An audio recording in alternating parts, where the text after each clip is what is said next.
Under pressure, throws to the back of the end zone. Caught by Christian McCaffrey. Touchdown! Toss to the right to James Robinson. James to the 10, inside the 10, inside the 5-yard line. James Robinson into the end zone. Touchdown! Play action fake. A little pass underneath to Edmonds. Breaks the tackle. Touchdown! What a great shovel pass. Chase Edmonds, a 7-yard touchdown from Teddy Bridgewater. Jimmy checking the play at the line of scrimmage here. Going back, Jeff Wilson Jr. Kittle comes forward, toss sweep to Wilson. Cut back run, 20, 10, 5, touchdown! And the Colts sweep it left side. Jets with Naeem Hines. He's in there! He waltzes in from 6 yards away. Touchdown, Naeem Hines! The Playbook with Fensty and Ronis. Presented by FantasyAlarm.com. The Playbook is live here on the Bettor Sports Network. We're powered by FantasyAlarm.com, sponsored by Jock Market.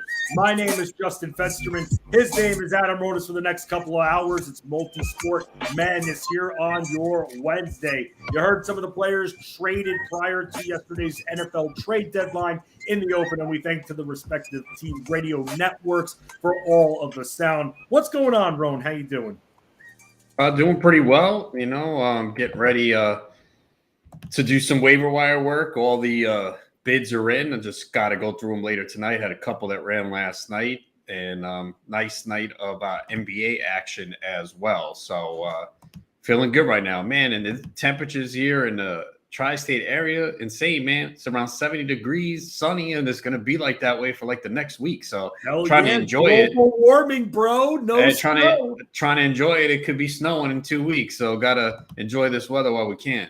Snow is awful. And I know we work from home, but imagine if we didn't work from home. It's a waste, man. It causes nothing but issues. We're not kids anymore. We don't get off of work for the most part when there's snow or anything like that. And it's just one of those things where, especially in our line of work, the show goes on. You're talking about working in media, in radio, let's say. You're staying at a hotel near the station in that regard. So, Ron, you're not a big snow guy, are you? No, especially when you're trying to drive and it's a pain. And even when you take walks and then it melts and then cars are splashing up water on you. So, yeah, it's an inconvenience. I'm just fortunate that I do not have to shovel snow. Yeah, I have to dig out my car though, but usually they do a good job of plowing in the parking lot. Yeah, although doesn't it? If you park outside during the snow? Yeah, my building has a indoor and an outdoor parking lot. I was gonna say, doesn't the plow kind of make your job harder of digging yourself out? No, they do a pretty good job that they don't box the cars in. So nice. Yeah, snow sucks. You know what else sucks? When our first round picks from our fantasy football teams, or even any of our first few round picks, do not come through. We're going to start doing this. We've done it before. We're going to go round by round, not all in one day, but over the next number of shows. We start with players that were generally going in the first round. We're going to kind of give a temperature check where we're at with those players. Going to go over that. Ryan Hallam from FantasyAlarm.com is going to stop by because with 6 teams on by, we need some receivers that are going to be more than just flex options for all of us that start 3 wide receivers. He's going to come on. He actually writes the wide receiver cornerback matchup report on FantasyAlarm.com. But before we get into all the NBA, before we even talk World Series, Rowan, I was telling you before we started up here that these games, and I know we say this a lot most weeks, especially when they're on prime time, that these games don't really look that appealing to me, man. I mean, the game that sticks out to me, and when I began my prep and everything, I'm interested in Dolphins-Bears of all the games. That one stands out to me. Seahawks, Cardinals, kind of. Rams, Buccaneers, I thought would stand out a little bit more. Maybe not as much. I mean, what games stand out to you just from a fun standpoint? Well, I mean, no one thought Atlanta, Carolina was going to be good last week, and it turned out to be a great game. So a lot of times then, you could get surprised. But I'd say Chargers, Falcons is pretty interesting. Chargers obviously need this game, but they're dealing with a lot of injuries. Atlanta's in first place. I do think Dolphins Bears is interesting just because Fields is playing very well right now. Miami's offense is fun with Tyreek Hill and Waddle. I'd say Packers Lions is interesting. I mean, is this the week that the Packers finally get going? Does Aaron Rodgers have a good game? Can the Lions pull off the upset and get a win here? So I think that's an interesting game. I would say Vikings Commanders kind of interesting. Can the Vikings get to 7-1? They've been playing very well. And Seahawks Cardinals, yes. We saw this game a couple weeks ago. It was not good. Rams Bucks is interesting to see which team gets on track. I mean, the Rams have been terrible. They've lost 3 straight games by double digits. So, and then I think Ravens Saints Monday night is I agree one with of the that. better games of the week.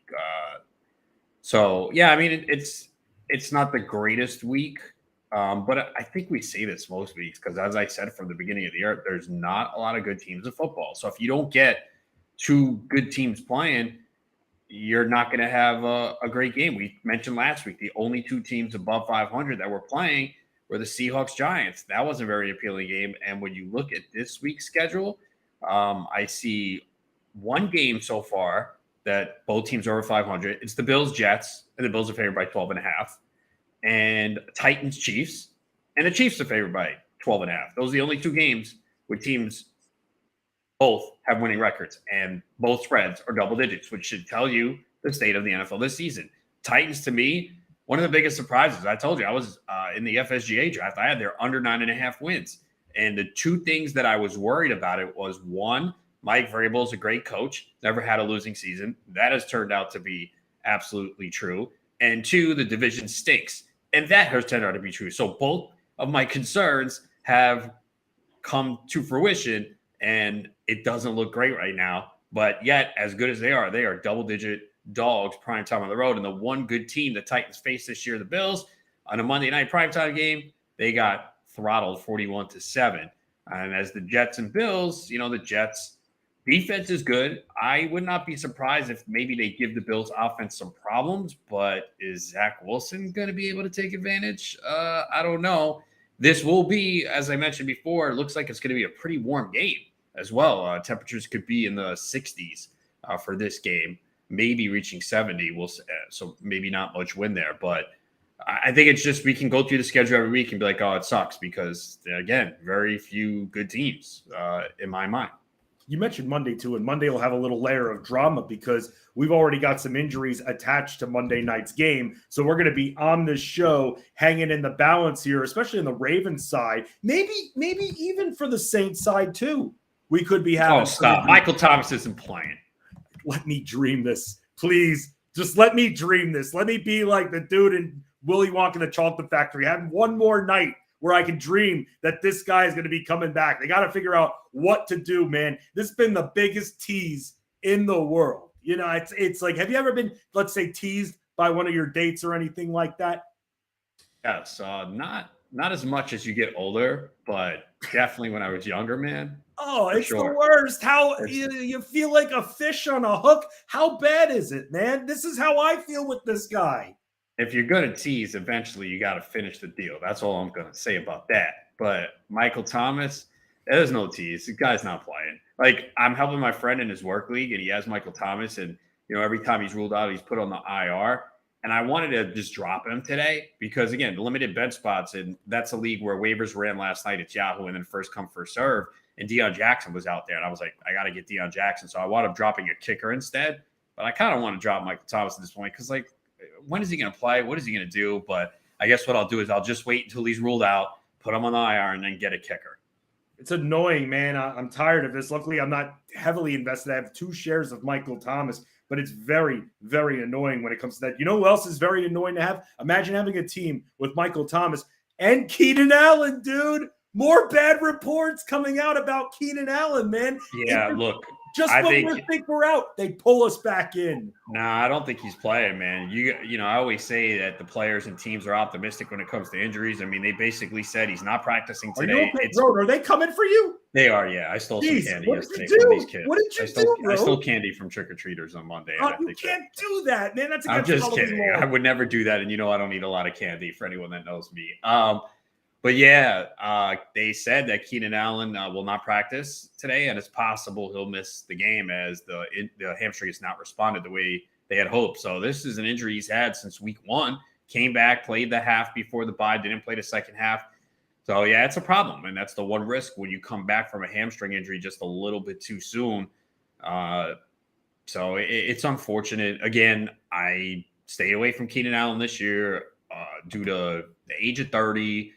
Now, I'm not saying I'm right because I couldn't have predicted a hamstring injury. And that game one, he was getting peppered with targets. So it looked like he was well on his way to a good game. But, I'd rather not deal with these receivers around the age of 30. And you're going to point to some like, well, this guy's good. Okay, but there's a lot that slowed down. Even Adam Thielen, like I stayed away from him. He started to slow down last year.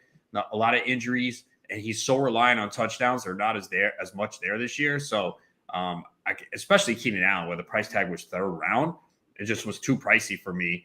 I was in on Mike Williams. I don't have him in redraft. I guess most of my exposures in best ball. And he's had a history of injuries, and now he's hurt too. But I was just a little worried about Keenan Allen showing some signs last year of the underlying numbers weren't as good and him staying healthy. So I'm not going to say I'm right because he easily could have been producing. And I do agree that anyone can get hurt. The young guys get hurt too. But I just felt there were a lot of receivers I liked in round 3. That I was going to pass Keenan Allen to take them. And not all of them obviously have worked out, as we have seen this year. A lot of landmines this year.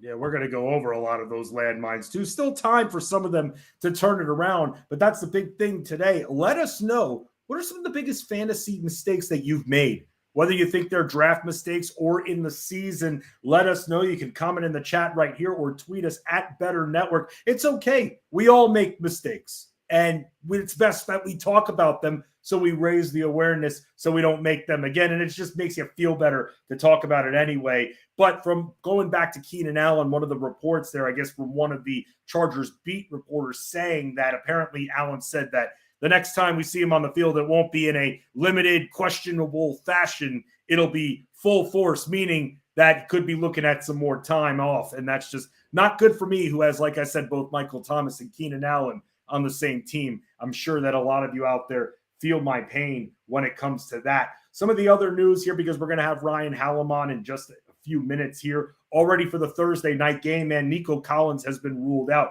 And then Brandon Cooks, I mean, is it any kind of injury? Is it more drama with the team? He's questionable for this matchup. Not good, being that 6 teams are on bye for those with Mr. Cooks.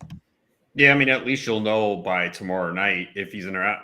I mean, I kind of rank Cooks as like a wide receiver 3 every week, but I never want to rank him that high because he just never does anything.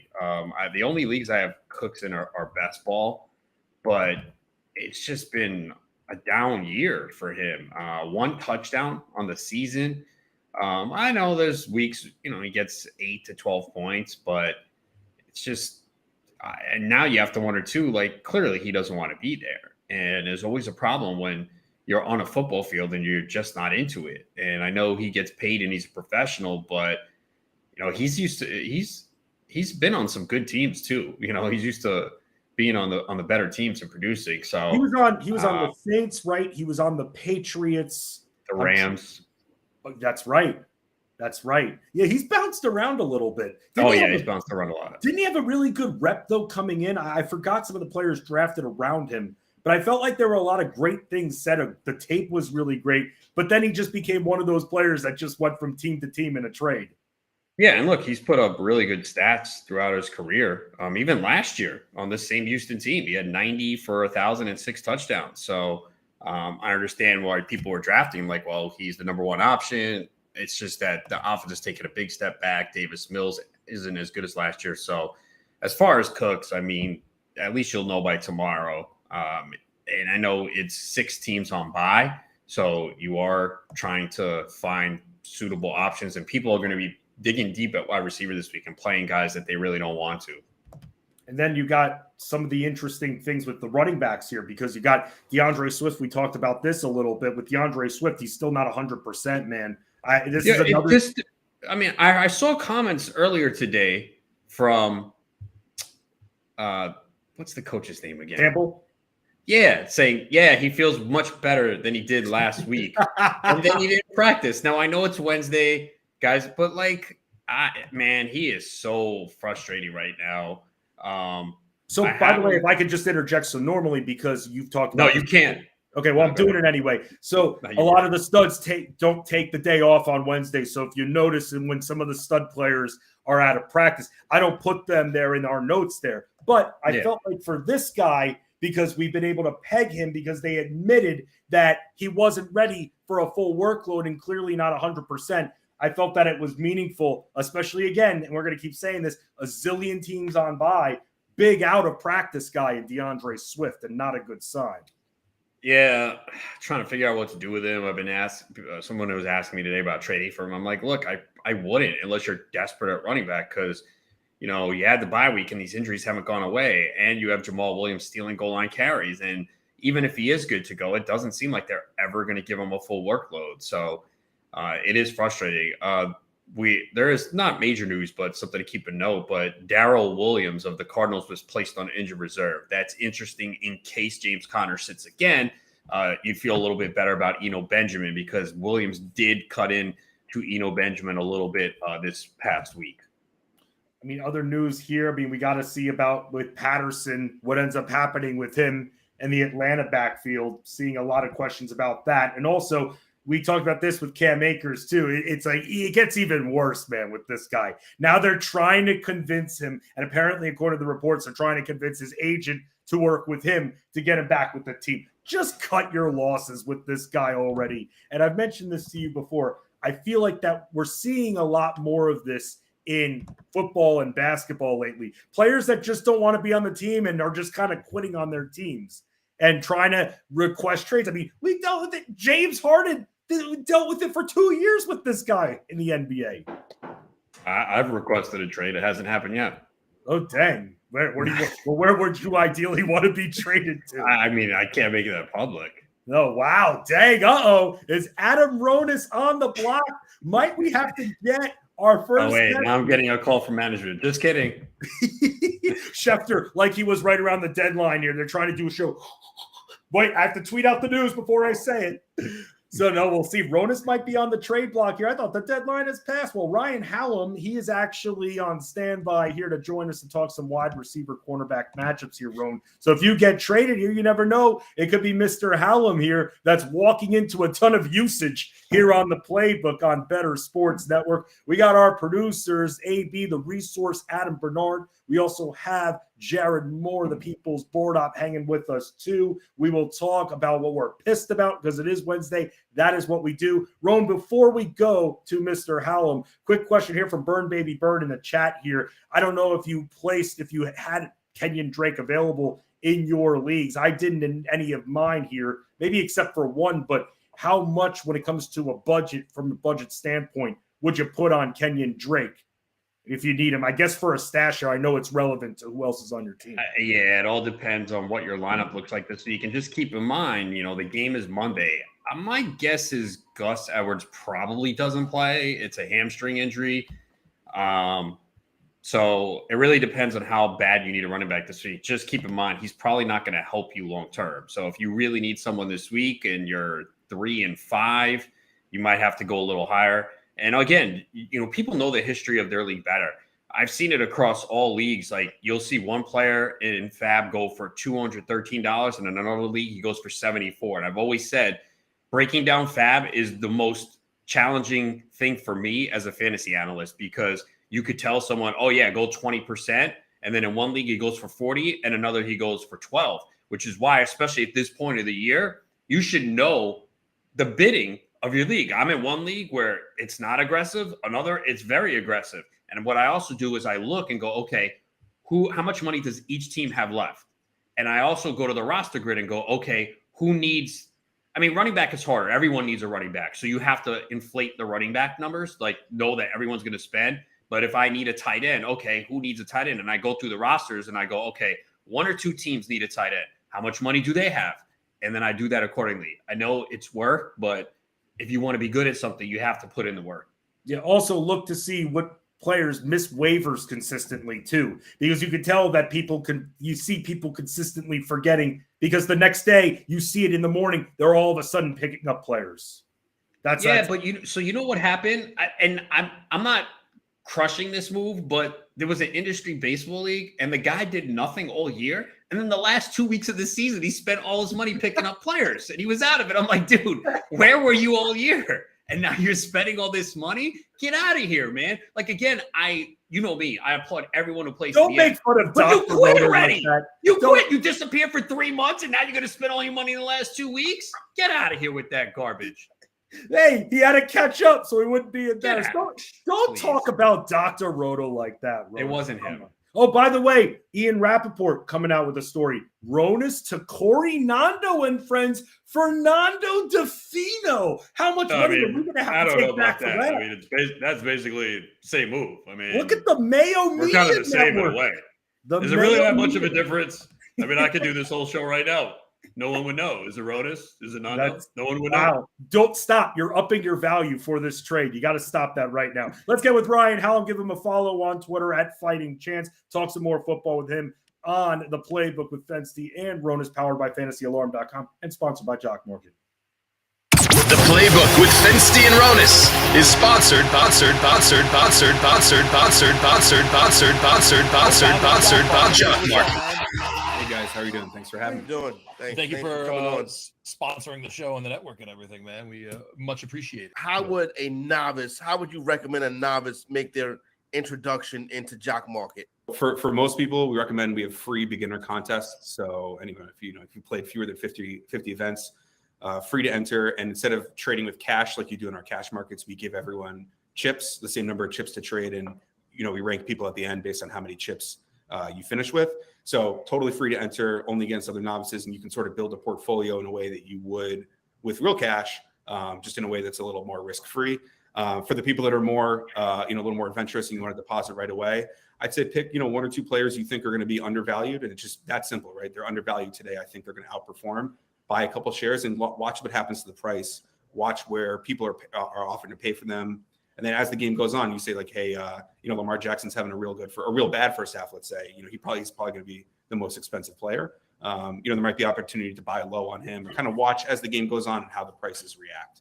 I'd say that's probably the best way to. So it's like a second screen experience where you kind of have to have it up while you're watching the games on Sunday and stuff like that to really be able to truly take advantage, huh? Actually, what's great is that we have a lot of people that do that, but a lot of people will buy before the games and just come back and check. Yeah, because we have the guaranteed payouts at the end. You don't have to trade. There might be an opportunity for you to, reallocate your funds or invest more, buy, sell, short sell, whatever you want to do. But we have plenty of people who just buy and hold, and that's their whole experience, and they do pretty well on that. Bettor Sports Network is sponsored by Jock Market. The Playbook with Fensty and Ronis, presented by FantasyAlarm.com. Snap to Murray. Short set, throws left side of the end zone. One-handed catch for a touchdown by DeAndre Hopkins. Oh, my goodness. He stabbed that out of the air with his left hand, pulled it in. Back to throw, flipping it downfield, wide open. Waddle, touchdown. Perfect throw and catch of Waddle with yet another touchdown. The Playbook with Fensty and Ronis, presented by FantasyAlarm.com on Bettor Sports Network. DeAndre Hopkins, Jalen Waddle, good at football. You heard the sound there from the Cardinals and Dolphins radio networks. Here we welcome you back to the Playbook on BSN. My name is Justin Fensterman. His name is Adam Ronis, and joining me in wearing red here, I feel like we're on the same team now from FantasyAlarm.com. I assure you that we did not plan this to be matching at all, but wearing the solid red shirt with a Fantasy Alarm USA hat, it is Ryan Hallam from FantasyAlarm.com, writes the wide receiver cornerback matchup report every single week on the site. Give him a follow at Fighting Chance. Ryan, what's going on, twin? How you doing? Don't lie, man. I got a text me at 7:30 this morning. Like, we're wearing red today. Don't tell Ronan. Don't tell Ronan. Play the narrative, man. Seriously, dude. He's being traded today at the deadline. We're not going to tell him about the red shirt. You know about – why haven't I been told? I'm always the last to find out about everything. Why are people saying now, multiple people saying, Ron, that you're being traded? What negotiations are you doing under the table? I'm not doing any negotiations. This is management. Wow, this is great right here. Well, I have nothing to do with this. I don't have any no trade clause, so I pretty much can go anywhere. Wow, look at that. At any time for 5 draft picks. Well, Ryan, even I've heard Pornhub is a possibility. They're interested. Wow, bonus to Pornhub. More than just pleasure, business. Look at that right there. Schefter still busy after the NFL trade deadline. Ryan, let's talk some football with you here because we're desperate, some of us, for receiver help here. And being that we're in bye weeks here, we're just looking for some of these players to be able to get some targets here. And when looking at a team like the Carolina Panthers, no more Christian McCaffrey to catch passes, no more Robbie Anderson. How do you feel about Terrace Marshall and putting him in your lineup if needed, and even moving forward on this Panthers team? I actually kind of like him. You know, he had a good game last week. Caught a couple passes the first week that Robbie Anderson was gone, and I don't know that Robbie Anderson being gone really is having much of an impact. He wasn't doing anything, which is why he exploded his coaches to begin with. But Panthers have found a little moxie in the past couple weeks. Beat the Bucs and last week against Atlanta. Not a great defense at all, but the Bengals lost 2 corners on Monday night. Their secondary is really banged up. Jacoby Brissett lit them up. DJ Moore is obviously the number 1 guy, but I think Marshall did a good job of separating himself as the number 2 guy in the passing game. And he's not going to light you up for 15 to 20 fantasy points, but in week 9 with 6 teams on bye, I like him. And, who knows? The Carolina, we kind of figured they're tanking, but they've actually put together a couple good games in a row. Demarcus Robinson had 8 targets last week for Baltimore. We know Rashad Bateman's going to be out. Is he someone that you can consider against the Saints on Monday night? I'm not. I never really thought he's really been much of anything, even with the Chiefs and Patrick Mahomes. I know he wasn't their number 1 receiver by any stretch. But outside of a game or 2 here or there, he never really was much of a factor. And Lamar Jackson's just looking terrible throwing the football to anybody that's not Mark Andrews. And granted, he might be out too, but I think Demarcus Robinson is a serious desperation play. It's pretty much doubled his yardage total for the entire season last week, and I don't see it really happening again. Hanging out with Ryan Hallam from FantasyAlarm.com. Give him a follow on Twitter at Fighting Chance. Does a lot of fun, nostalgic things on Twitter, including a lot of fun brackets. Recently talking about candies as well. I'm actually that Ryan's a commissioner of about 10 of these. I'm in a fantasy survivor league for the actual show Survivor that I've won before. And Ryan does it all by hand like we're playing fantasy football with USA Today papers after the games in 1991. That's how hard this guy works and how much he loves Survivor right there, Ryan. I lost. Losing Ellie leaves me a little bit distasteful, man, because she played a bad game. You never, ever are too aggressive when the merge happens. You can't be that number 1 offensive option. But someone, Ryan, that might be for this Chargers team on the receiving end. We're just hearing more bad things about Keenan Allen. We know that Mike Williams is out. However, Josh Palmer clearing that concussion protocol. What do you think of Palmer's matchup against Atlanta? I really think that concussion is really the only reservation. It's 2 this season for him. And, right now the NFL is kind of acting like they care about hand injuries for probably another week or 2 before, they shove it under the rug and go back to, not caring again. But I think Palmer's going to be good in this one. Obviously, Atlanta, gave up a lot to Carolina last week. Their secondary is terrible. They did trade for Rashad Fenton from the Chiefs at the deadline here. So that gives them a little help. But their top 2 guys are out, and they're throwing guys at corners that no one's ever heard of. So I think Palmer's in to have a good game. He's had a couple this season already when Allen or Mike Williams has been out. So I'm looking at least 5 catches, 75 yards here, and hopefully finds the end zone. Chiefs have a good matchup on Sunday night against the Titans. We know that they kind of spread the ball around, but any of the receivers for the Chiefs really stand out that could have the bigger game? I felt that Juju Smith-Schuster's been the most consistent guy all season long, obviously, but I'm really interested in Kadarius Toney in his first game on the team. I really think his hamstring injury was kind of just an excuse. He didn't want to be there. The Giants didn't want him there, and they're just trying to, he said the 2 weeks before he wanted to play. The Giants said he wasn't ready, so I think the Chiefs are going to bring him right in. I mean, he had the bye week to get ready. He's only been on the team for about 10 days, but I think he's immediately the most talented receiver on the team if he can stay healthy. He's definitely a deep ball threat, a dynamic receiver. Might be a week too soon, but the Titans secondary is really bad. So if you want to go conservative, I like Smith-Schuster. If you like to roll the dice a little bit, like Toney, Valdez-Scantling and Nicole Hardman don't do a lot for me. Ryan, what about the Packers receivers here? I mean, we're still waiting for Aaron Rodgers to have that ceiling game. Could potentially happen in this matchup against Detroit here. So I got to ask you, because we're kind of in a little bit of purgatory because we have to wait and see regarding Allen Lazard if he's going to be healthy enough to play. So again, some of us who are desperate, like yours truly, if Lazard is in versus Lazard out in general, how do you feel about Romeo Doubs against the Lions? It doesn't sound good for Lazard. You're basically saying here pops in his shoulder. We'll see. I don't believe he practiced at all last week, so I don't know if he's going to play in this one.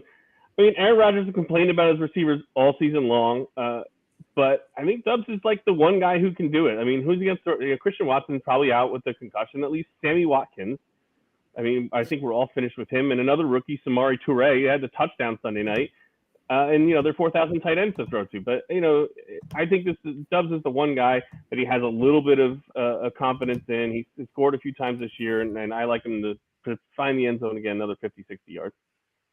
What about Darnell Mooney this week going up against Miami? And do you think Chase Claypool will affect his targets?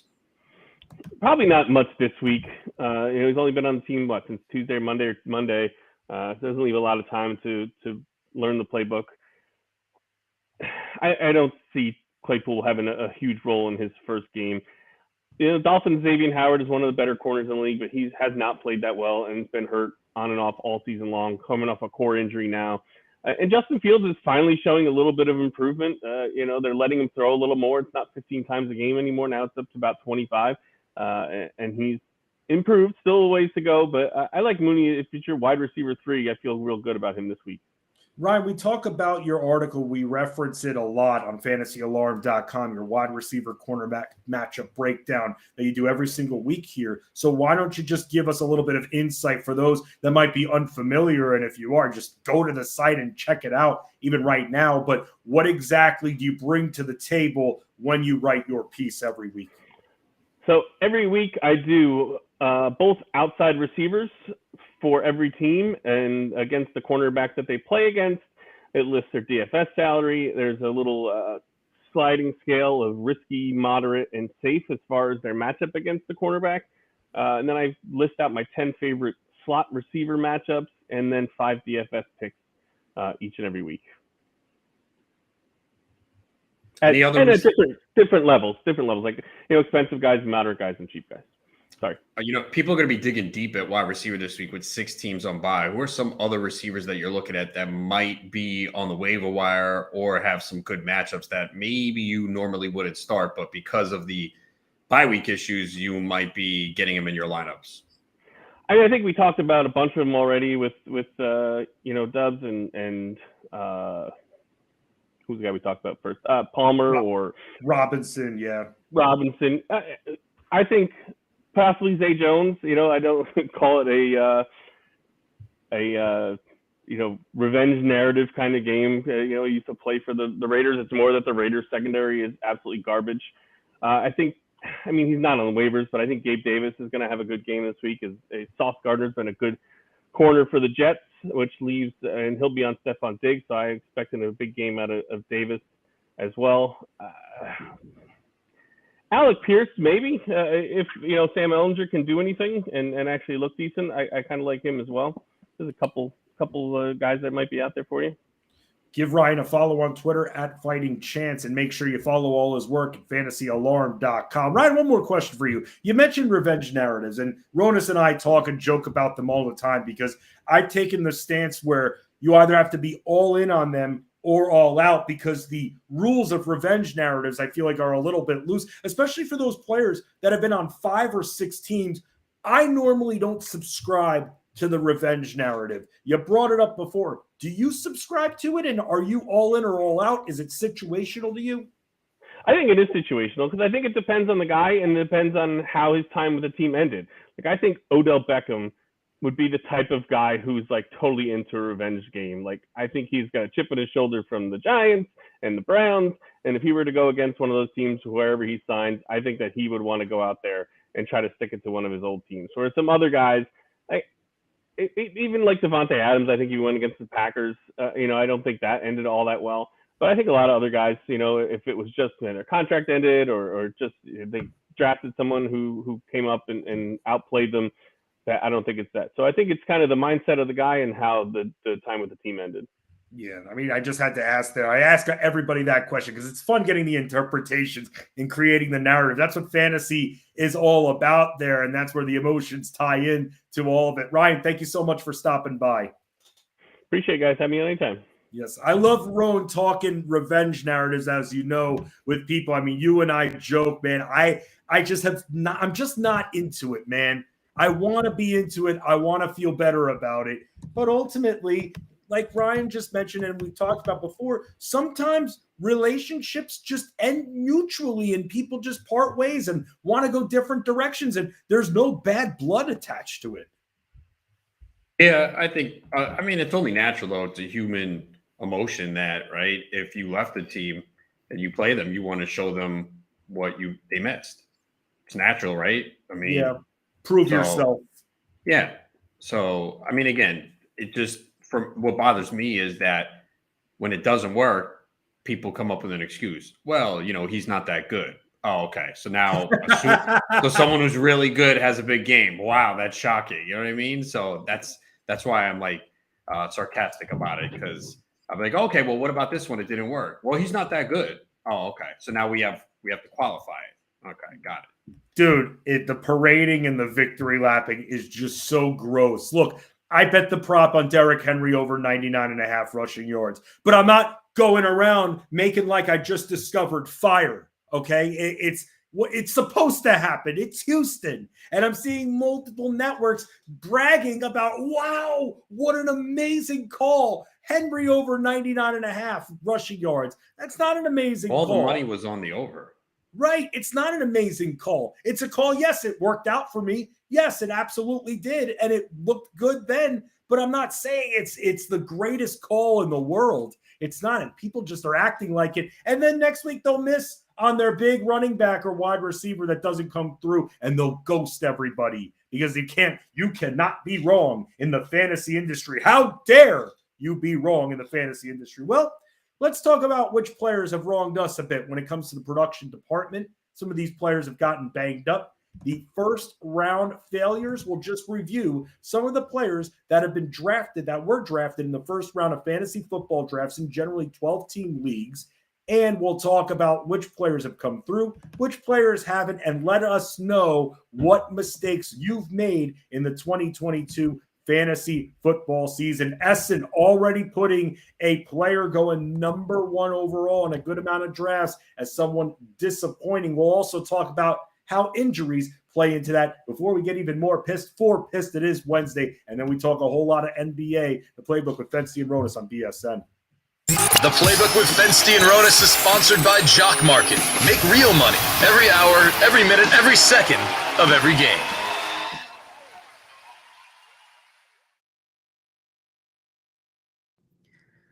My name is Logan Glasser, and brand new to RT Sports is DFS Pick'em, where you can earn up to 20 times your entry fee by selecting more or less on player statistical projections. You can also use promo code BSN, where you can get a 100% deposit match up to $100, which is valid through the end of 2022. With that said, let's go ahead and dive into tonight's full NBA slate. If you have not used RT Sports DFS Pick'em, if you go 2 for 2 on props, you win 3 times your entry fee. 3 for 3, you win 6 times your entry fee. 4 for 4, 10 times your entry fee. And 5 for 5, you win 20 times. So I'm going to be giving you 3 picks that I'm going to be going with tonight to win 6 times my entry fee. The first one is Trae Young, more than 45.6 fantasy points. So Trae Young makes his return to Madison Square Garden. They kind of have a little rivalry. Trae Young dating back to the playoffs and 2 years ago with his electric fantasy performance. Atlanta versus the Knicks have the highest over-under on the slate with 230 projected points. Both teams average over 116 points per game. Knicks second in field goal attempts per game. And this is going to be a close game with the spread listed as only 2 points. Expect this to be a very tight back and forth battle with Atlanta. I think they pull it out. But I really like Trae Young over 45.6 fantasy points as he's hit that in 6 of his last 7 games to start the season. So that's going to be my first play for tonight. Second one is I'm going Giannis under 56.4 fantasy points. So it's hard to pick a Giannis under, but that's what I'm going to be doing in this matchup because I think Milwaukee absolutely blows out Detroit tonight at home. Giannis in games that they've won by over 10 points has only been playing about 28, 29 minutes per game compared to when he's playing in close games when he's playing about 35 minutes per game. So I think that's a huge hit for him. And it's going to be hard to get 56 fantasy points with only 28, 29 minutes on the court, which he's very capable of. We all know Giannis, but I really think that seven minutes extra bench time, because it's going to be a blowout, is just too much for him to get up to 56.4 fantasy points. And the third one I'm going to be looking at for tonight is Luka Doncic over 8.5 rebounds.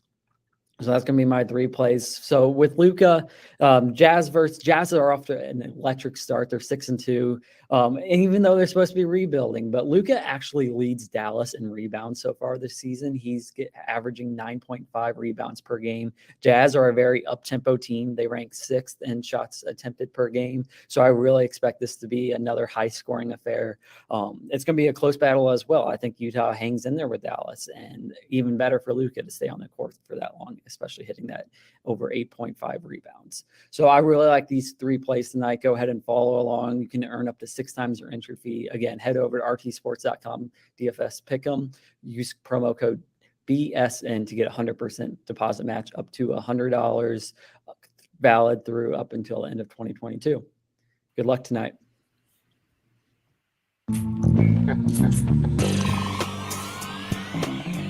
Back is Pickett. Throws it to the flat. Najee's wide open. He walks in for that Pittsburgh Steelers touchdown. From 6 yards out, wide open. Pickett to Harris. Taylor in the back. Ryan under center. They get off to Taylor. Taylor hit, but he bounces into the end zone. Touchdown! I-N-D-Y! Jonathan Taylor makes it 20-12. Excellent. I had to wait too long for that call today. That's good. It's never too late. We got plenty of time now. The Playbook with Fensty and Ronis is sponsored by Jock Market. Justin Fensterman, Adam Ronis back with you here on the Playbook. We're about to, as you heard, highlights there. Not too many when it comes to Najee Harris, Jonathan Taylor, Steelers and Colts radio networks on those calls, which might as well be the rarities there. And you could sell those calls because we haven't seen too much, man. And before we get into any of that and first round failures here on the Playbook, let's talk about another opportunity for you to win, because we're giving away cool prizes with our daily social giveaway on Twitter all week long on BSN, and you can be a winner. Follow us at Bettor Network and retweet the official pin giveaway post. One lucky Bettor fan will win today's prize, a Shaquille O'Neal autographed Hall of Fame basketball. Wow, the prizes just keep getting better and better. Contest closes tonight at 9 Eastern on Bettor Sports Live when Rick Kamla will announce the winner here. And you see that picture right there. That looks sweet. You must follow Bettor Network on Twitter and retweet the pin giveaway post to qualify. Brought to you by GetInTheGame.com and Bettor Sports Network. So, Roan, years ago, the Orlando Magic put Shaq into their Hall of Fame. Shaq, as you know, only played 4 seasons for the Orlando Magic. And he says at the Hall of Fame, which is probably just some BS that he said just because he was happy to be there and honored. He says at the Hall of Fame presser that if he could do it all over again, he would never have gone to the Los Angeles Lakers. And it's funny he says that because when you think of Shaq, man, and you appreciated Shaq back in the 90s just like I did, do you think of him more as a member of the Magic or the Lakers? Probably the Lakers. Yeah, and he spent some more time in LA. Obviously, the championships with Kobe, the drama with Kobe Bryant there. And yeah, I know he won a title with the Heat as well. That Magic team made my NBA interest go from 100% to about 250% because the team I rooted for in the 90s, the Knicks, very grindstone kind of blue-collar team. We're either going to win the game or the fight. Not as much flashy as some of those other teams. This Magic team, total flash. One of the first teams to realize you can burn the opposition from the arc and shooting a lot of threes, drafting Nick Anderson, Dennis Scott, a lot of likable pieces. Shaq, Penny, Lil Penny, all those Lil Penny commercials, which were amazing. Dude, that Orlando Magic team was so exciting. And it's a darn shame that they only made one trip to the finals together. And it just stinks because when they were trying to go back, they ran into that 1996 Chicago Bulls team, got swept out of the conference finals there, man. But how exciting was that Magic team? Because look, man, you're a little bit older than me. You grew up in the 80s where you had Showtime Lakers. You had the Celtics were more hard-nosed. But then after that, you had a whole bunch of randomness. All of a sudden, I feel like after we saw that Magic team, other teams started becoming more arc-centric, more dynamic. I love that 90s Magic team, man. Yeah, no, it was definitely a fun team to watch. I like them as well. Did you like the 90s Sonics team too? That was the other team I gravitated towards as well. Just with the way, I mean, they underachieved except they made one finals appearance, but Sean Kemp, Gary Payton, Detlef Schrempf, Sam Perkins, who actually, when it came to floor stretching for forward centers, he was one of, I don't want to call him a pioneer, but he was one of the guys to first line up and cause matchup problems in the lane, drawing out bigger defenders.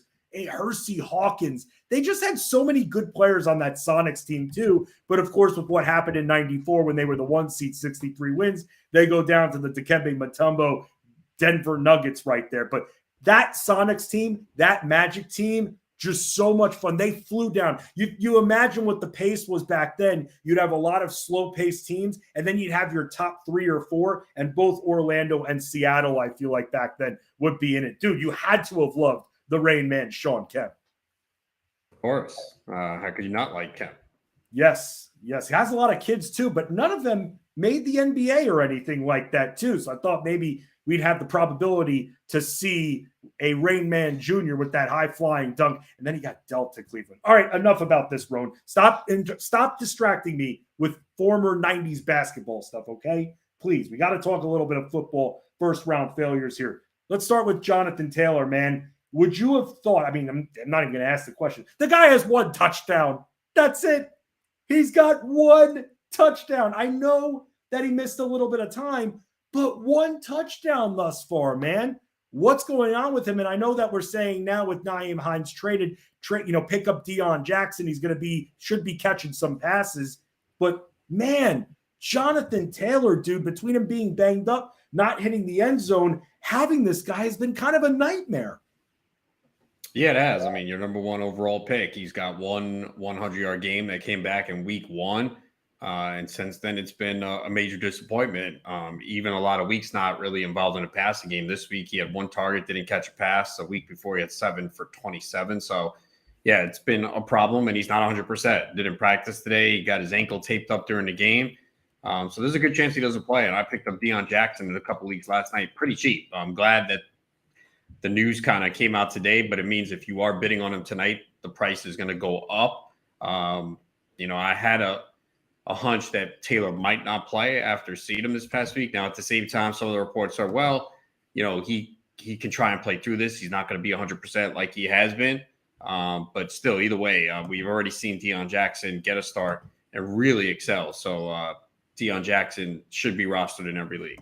Oh, man, just again, and you're even seeing some of these results here too. Less than 4 yards per carry against the Chiefs in 21 carries, 20 carries against the Titans, 2.1 yards per carry. You just hate to see it, man. And yeah, when he's bailed out, for those that have PPR in their leagues or half, when he's bailed out by catching 4 to 7 passes, that's great. But with Jackson there now too, I mean, wondering how that's going to impact Taylor moving forward, definitely with his health as they're getting ready to match up against the New England Patriots. Not the easiest of matchups there for Jonathan Taylor. So just been miserable thus far. I'm going to keep track to some of the players that we identify as first-round failures here. Up next here, and we're just going over players that were drafted in the round. Up next, how about Christian McCaffrey, man? I mean, look, the guy also was banged up, but now in a new situation here and wondering if they're going to be able, I mean, they have a good offensive line in San Francisco. So I'm feeling like for someone like Christian McCaffrey, who we all knew the risk going in with the injuries, but it's still football here. I'm feeling like even better times are ahead for this guy moving forward. Yeah, no doubt. And a lot of people were laughing at the people that took McCaffrey number 1 over Jonathan Taylor. I don't think they're laughing anymore. The one thing with Taylor last year, he stayed healthy and a ton of touchdowns. He got the volume. And just because Taylor stayed healthy in his first 2 years. And I don't even think he missed a practice at all during that time until this year. Oh, good call. Not since high school, actually, I believe. Yeah. But that doesn't mean that, and that's what people forget. They think, oh, well, he's never going to get hurt. Oh, and McCaffrey's going to get hurt. Well, it's not always the case. And, McCaffrey has stayed healthy so far. But, especially now moving to San Francisco, I mean, you saw it last week. Didn't take them long to get him involved in the offense. A passing touchdown, receiving touchdown, and a rushing touchdown. So a monster game for him. Now they have a bye week to get him even more acclimated. So, yeah, I mean, he's in a great spot. And I think if you ask anyone right now, they'd much rather have McCaffrey than Jonathan Taylor the rest of the way. 1,000%, man. Look, the strength of their offensive line in San Francisco to protect them a little bit more. And now, of course, with whether or not they're going to continue to throw him passes, that was a prop that I was able to hit on. Over 35.5 receiving yards. He ended up with 55 there on 8 receptions there. So we're going to have to see just how much he eats into the target share in San Francisco, of course, after the bye, one of the 6 teams being on bye. Next after that, I mean, so far with Taylor, I mean, he's the first-round failure that we have. I guess we can quickly go through Jefferson and Kupp, Roan, because both of these guys have had plenty of big games, and Justin Jefferson too. I mean, a big-time matchup this week here. Although, really, if you look at it, the one thing with Justin Jefferson, the lack of touchdowns. He had a couple in the first week, and then that's been it for him. Yeah, but the volume is there every single week, and the floor is extremely high. He has at least 98 receiving yards in 4 straight games, 4 100-yard games this year, 3 of at least 147. So you'll take it, and you know that the touchdowns will come, but, he's been giving you, 15 to 25 points pretty much every single week. He had the one down game against Detroit and was kind of quiet against Philly in week 2, but they only scored 7 points. But I don't think you're upset if you took Jefferson, considering the state of some of those other picks. Yeah, no, 1,000%. It's again, very interesting. Well, I mean, he's going up against the Commanders. We're thinking that he's going to hit the end zone, one of the best matchups on the board here for a receiver this week.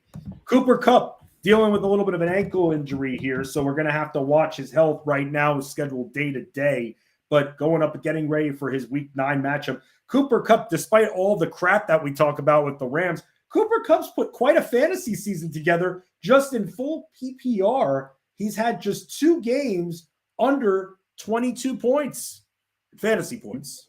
Yeah, I mean, one of the few bright spots for an awful offense that just is really struggling right now. And, he didn't practice today.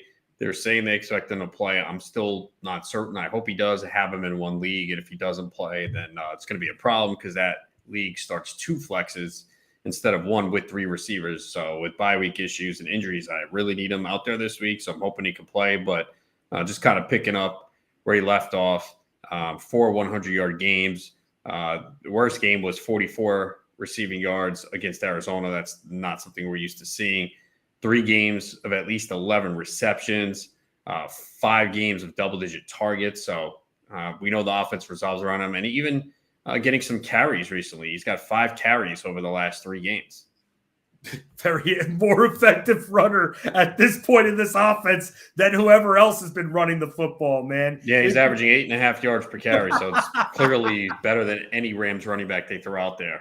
God, Darrell Henderson, Cam Akers not even with the team. You go down the list, Brown. What a way the Rams are defending their title. Kind of reminds me of myself in the SiriusXM host league right there. An under 500 kind of effort that I'm putting up. Although I put some wins together, though, so don't count me out just like that. Quite a few teams, just 1 game ahead of me. Let's move on, though, and talk about Austin Eckler, because for the first few weeks, when it came to his rushing ability, not very great, not productive at all. Wasn't even averaging 3 yards per carry after 3 weeks of action there, but was saving face despite not hitting the end zone by catching passes. Caught 9 in week 2, caught 8 in week 3, salvaging his fantasy day. And then what happens? He has Houston, and he scores a bunch of times, 3 times against Houston, and he's scored in every single game on the ground since. And despite even having a game in which he didn't run too well against Denver recently, still caught 10 passes in that game, and then didn't run in Seattle with there in his last game, 12 receptions there. Just,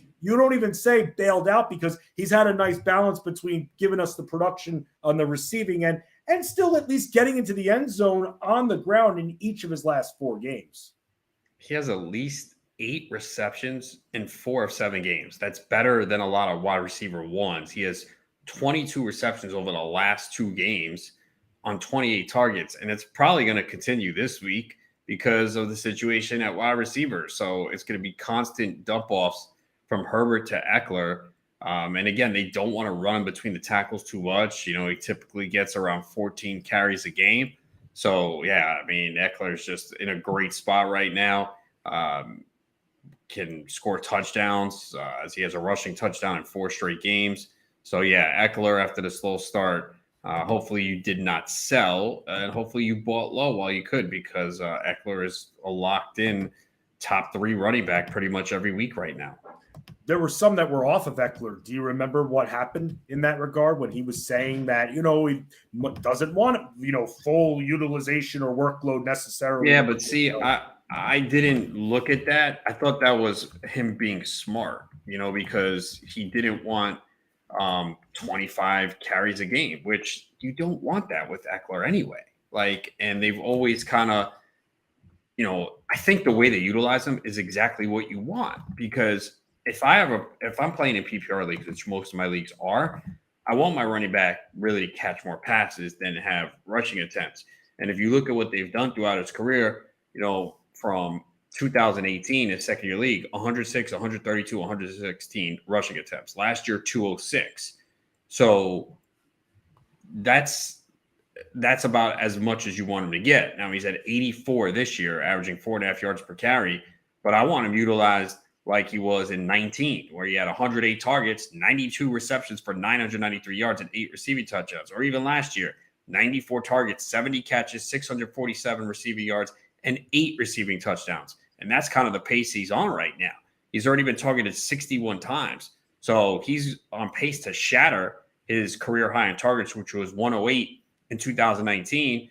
And he's on pace to catch, 110 passes maybe? So that's what I want, because he is a smaller back. But when you're catching the passes and you're away from the big bodies at the line of scrimmage in the middle of the line, running into that line, you're not getting hit as much. You can run out of bounds. When you have to run through the tackles, you're getting hit 4, 5, 6, 7, sometimes 8 times. That's where the wear and tear builds up. So I understand what Eckler was saying, and he was right, you know, because you don't want this guy. And maybe that's what the Packers are doing with Aaron Jones, because if you look, they never give him 250, and maybe they think that's the way to do it to preserve him. It certainly clearly is the way with Eckler. So I think he's being utilized in the exact way you want as someone in fantasy who plays in PPR formats, because it's going to keep him healthier. I guess my whole confusion with his comments to what we've seen is, I know that he was specifically addressing his carries, but it's still wear and tear on his body catching passes in the backfield. And I guess from his comments, you would have thought that his overall usage would have dropped, but maybe it was him just specifically talking about the carries, because if there was any kind of preservation, I mean, he's used a lot in that backfield to catch passes. So it just makes me wonder if he was maybe specifically talking about the rushes and not about whatever else he does for the team. Regardless, it's been a very good year.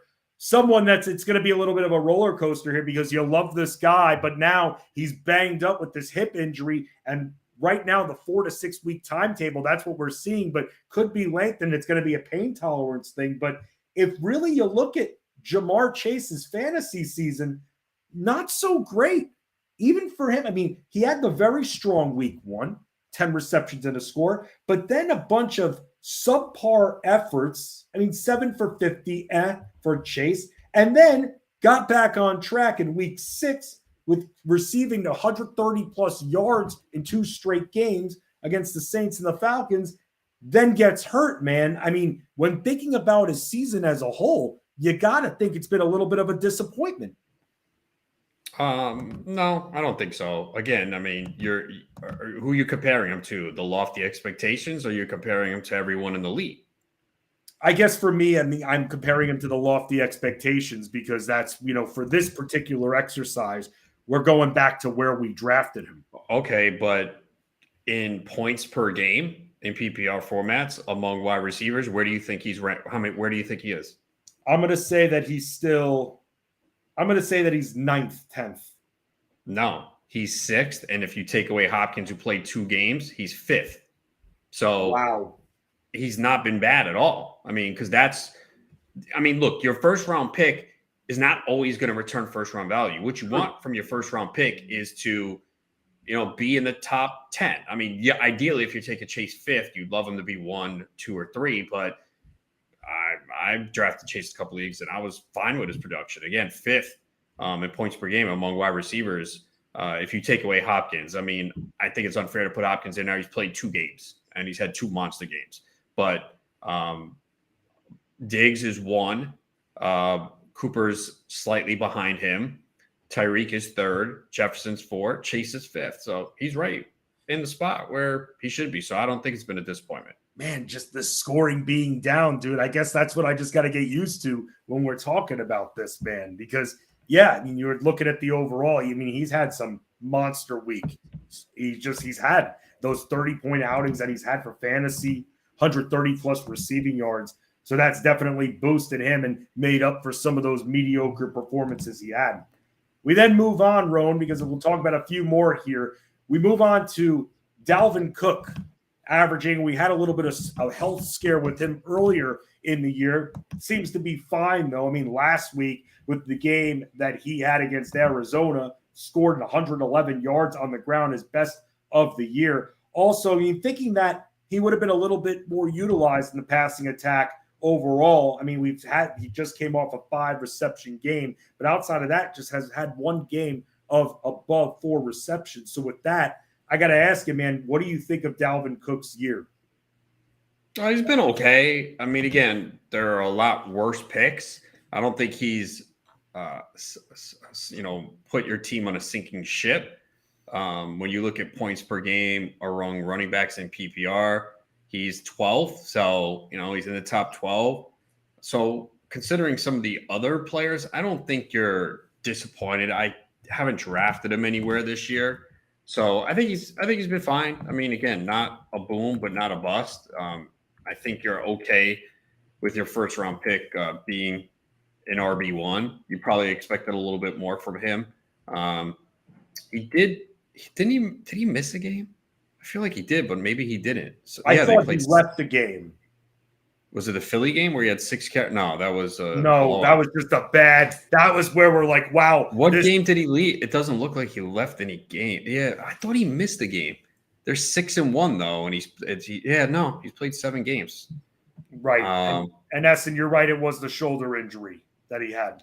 Yeah. Oh yeah. I forgot which game he left, and then we didn't know if he'd play, and he came back, and he did play the next week. Right. But they said he would be in like a harness of some kind. Because he's played with it before. He's had this shoulder injury numerous times, so he's kind of used to it. So, I mean, last week was a really good game. That's the Dalvin Cook that you want. 20 for 111 and a rushing touchdown and 5 catches for 30 yards. So that's what you want from Dalvin Cook. It was coming off a bye. Derrick Henry, someone you were completely off of, that I have 1 share of when all was said and done. Scored a lot of touchdowns. I mean, rushing for 4.5 yards per carry.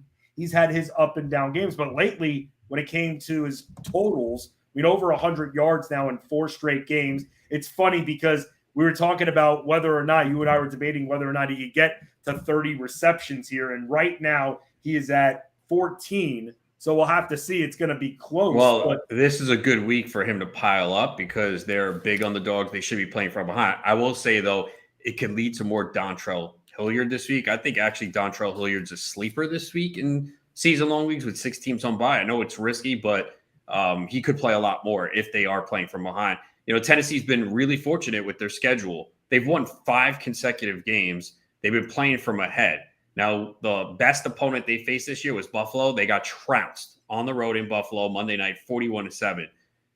That could happen again this week. And in that game, you saw Derrick Henry, 13 carries, 25 yards, and a rushing touchdown. No reception. So the rushing touchdown salvaged his day, but you did see his lowest carries of the season.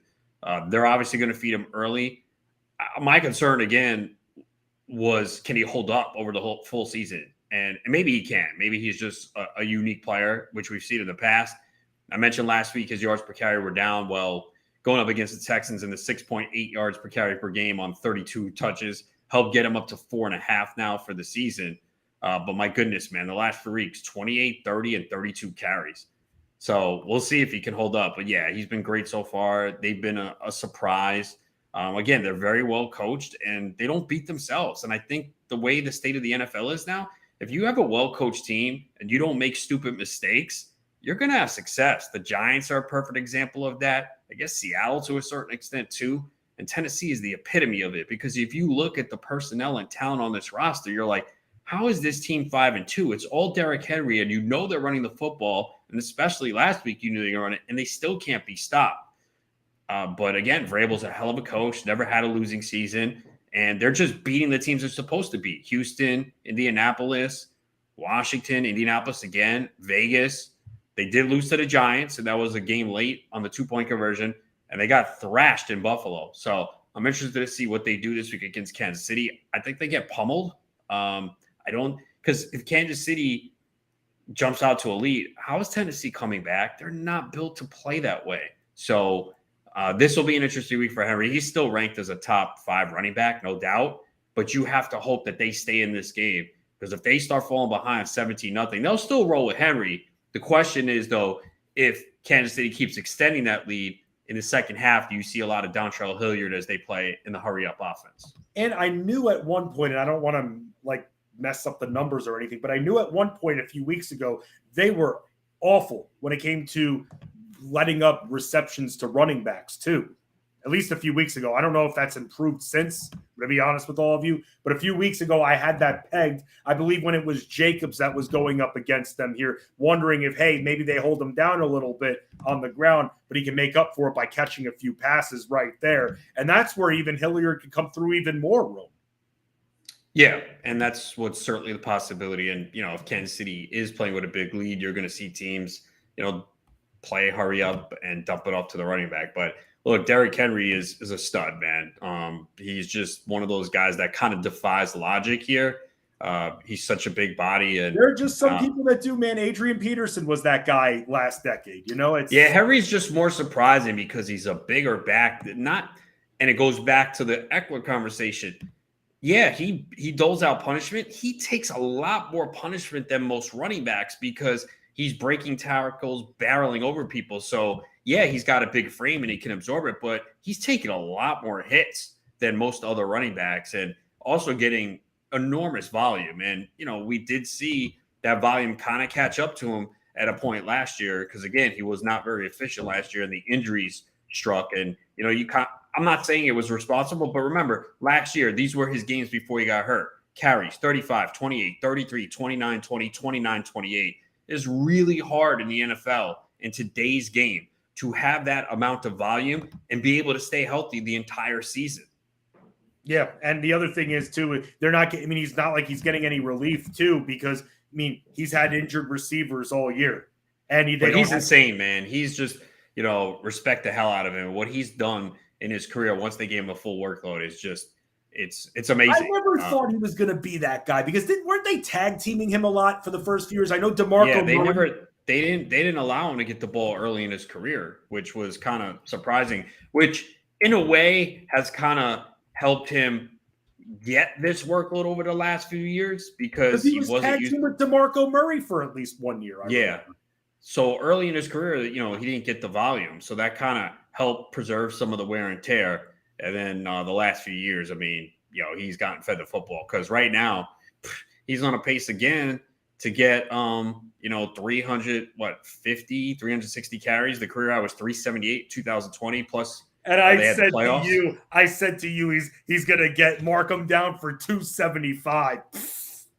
Yeah, I mean, it looks like he's going to obliterate it. And let's not forget, he has another game with the Texans where he'll get 35 carries again. Man, another 200 yards. I think that's, if I'm not mistaken, I think that's week 15, and that's what the first week of the playoffs, man. Yep. So if you have Derrick Henry and you're on bye for the first round, you're gonna lose that. But what you do is you bet his game prop for rushing yards. And man, when we get there, assuming he's healthy, it's got to be over 100 yards next time. It's Christmas Eve, December 24th. So that is week 15. Oh, and then there's 18 weeks now, right? So that's week 16, right? 24th would be week 16. So that's the semis. And then championship week, he goes against the Cowboys.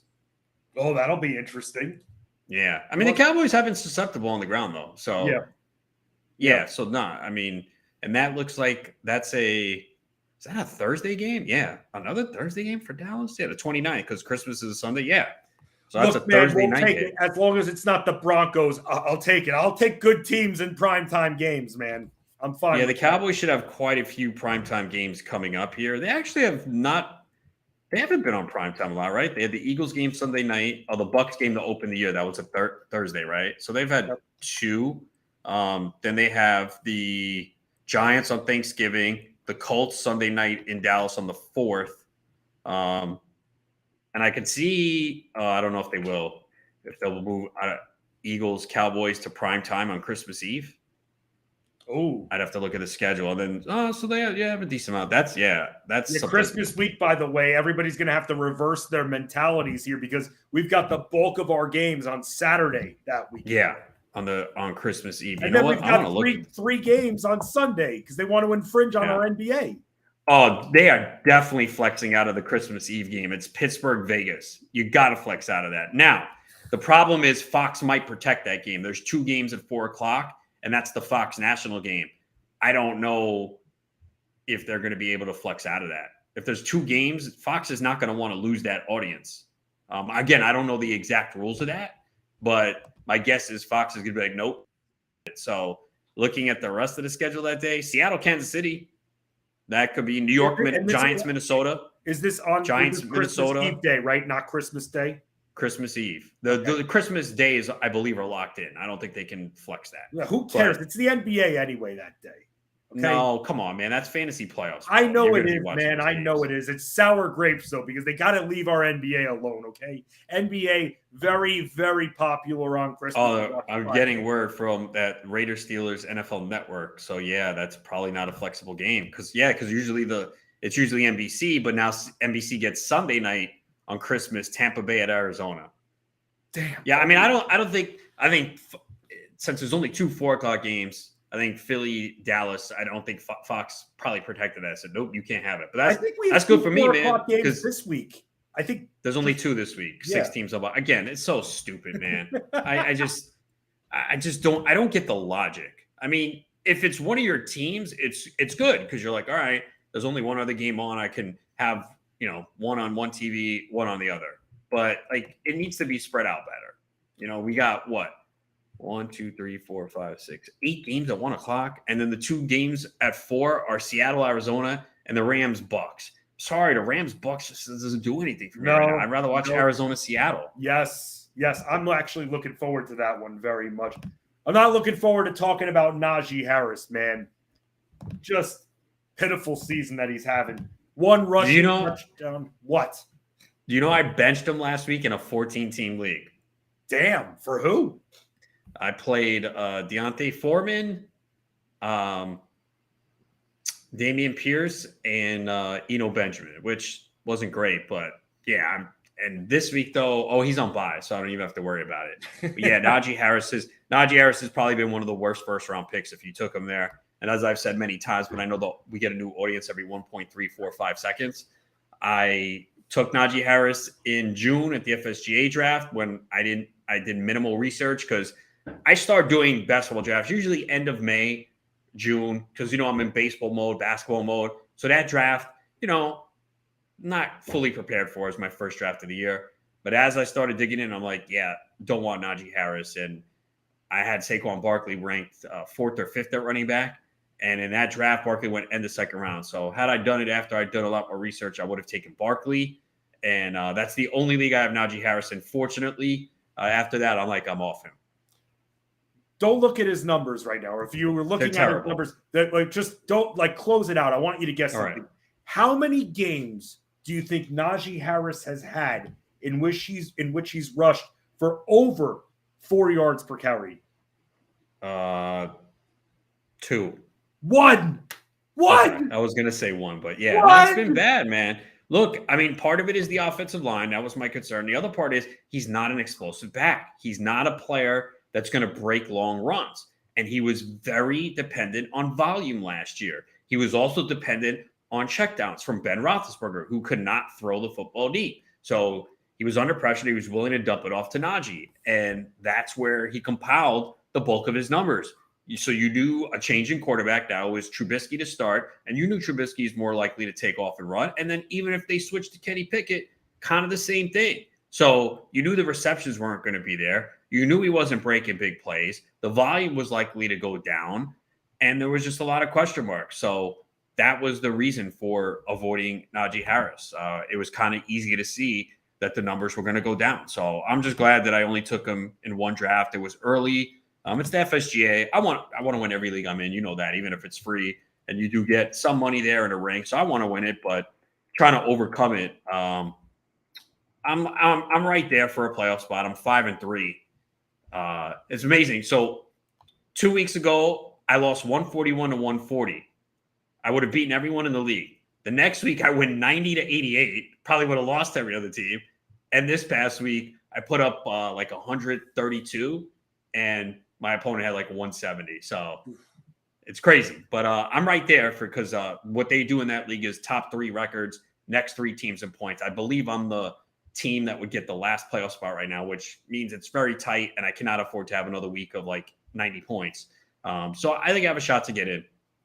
I'm shocked that you said a team put up 170. I figured those days are last week was a high scoring week. My home league, which is double headers, I put up 223 and still split. I'm like, that's the luck I'm having in that league this year.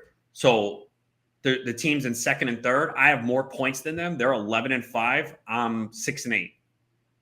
Because a week like last week, I put up 223 and I get a split. Really? That should be in that league. It should be easy 2 dubs and couldn't, but it's just one of those weird years. Davante Adams, he hasn't hit the end zone in his last couple of matchups here. He has, though, a few times. He has 5 touchdowns this year. He has 3 games in which he's caught for over 100 yards receiving. But what are you thinking overall? Because unfortunately for Davante Adams, he's linked to Derek Carr, who's been a very big disappointment. I mean, what do you think of Davante Adams in the first round value that he's given, man? Because this is something that is going to be very tough when judging him at the end of the year, because the guy throwing him the football is not getting it done. We've seen times where he's missed them. I mean, you're looking at the target. 2 for 7, in week 2, for instance. It's one of those things, man, where with Davante Adams, I know that every pick or your first round pick is not necessarily going to get it done every week, especially when scoring's down. But what do you think of Adams' season overall? It's been a little up and down. I mean, he's been fine. It's really 2 bad weeks. And the problem is last week is just glaring. To get 1 point in a game where he wasn't injured from your first round pick, that's the extreme low floor. And that's the problem. And then week 2, he had 2 for 12, but he did score a touchdown. So he gave you 9.2. You can take that. So overall, it's been fine. I think, look, you had to expect his numbers to go down. Aaron Rodgers force-fed him the ball. There were times he just completely looked for him every time inside the 5. It was 4 straight passes to Davante Adams. I don't care about the relationship with Derek Carr in college. Wasn't going to happen here. It wasn't, which is why I really didn't draft him. I was fine. Again, no problem taking him into the first round, but this offense hasn't been as good as anyone thought.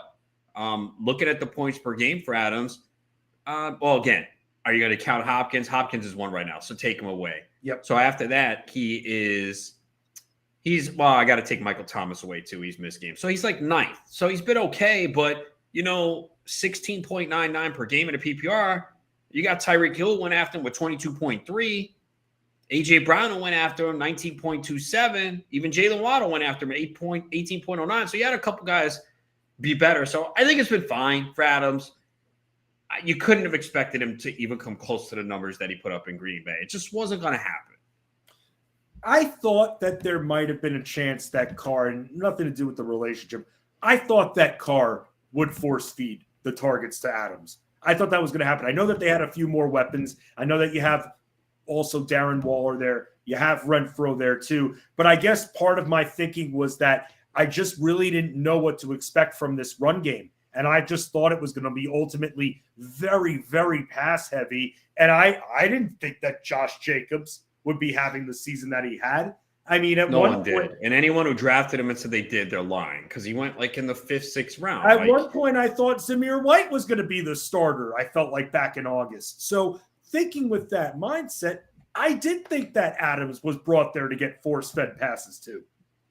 No, I didn't think so. I just didn't. I mean, yeah, was he going to get the ball a lot? Sure. And week 1, it looked like it with 17 targets, but he's had 3 straight games where he hasn't reached double-digit targets. That should not be happening.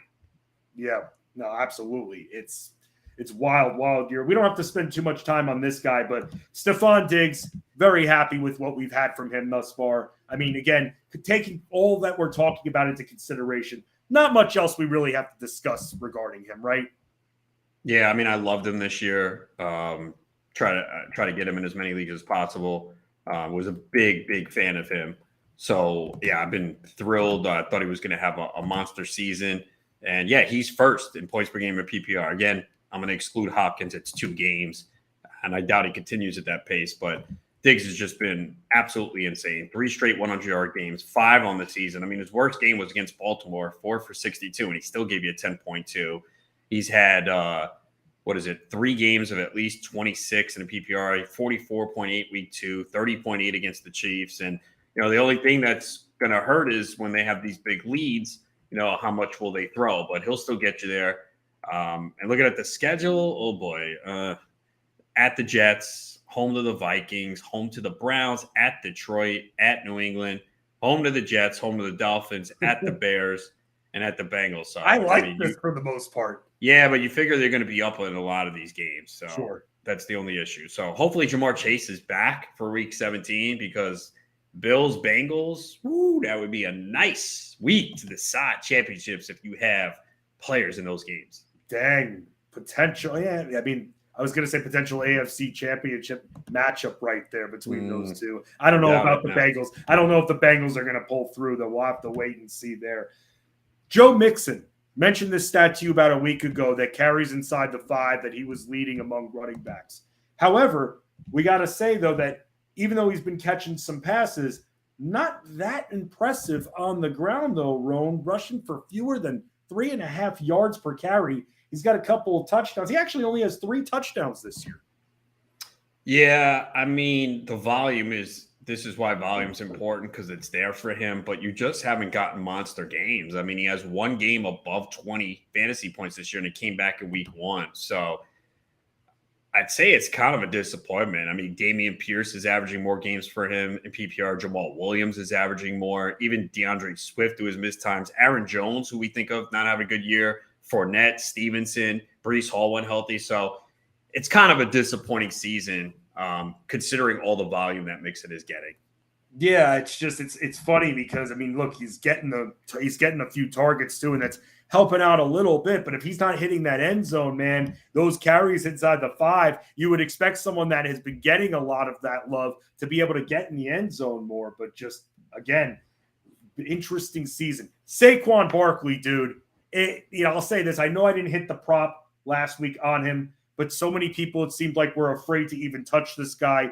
Then you go to the New York Super Draft for the NFFC, in which I was broadcasting for that on the air. And I got to say that it was shocking. It sent shockwaves through the drafts when your guy, Chris Vaccaro, awesome dude from the Greenwich Street Tavern right there, which the GST leagues that you always talk about, that's what GST stands for. But he had the cojones to take Saquon Barkley 5th overall, and I talked to him about it, and it wasn't even a doubt. That was his plan the entire time. And just with what Barkley has done, I mean, we could talk about the Giants' passing attack or lack thereof, but man, this guy has been good now that he's back and healthy.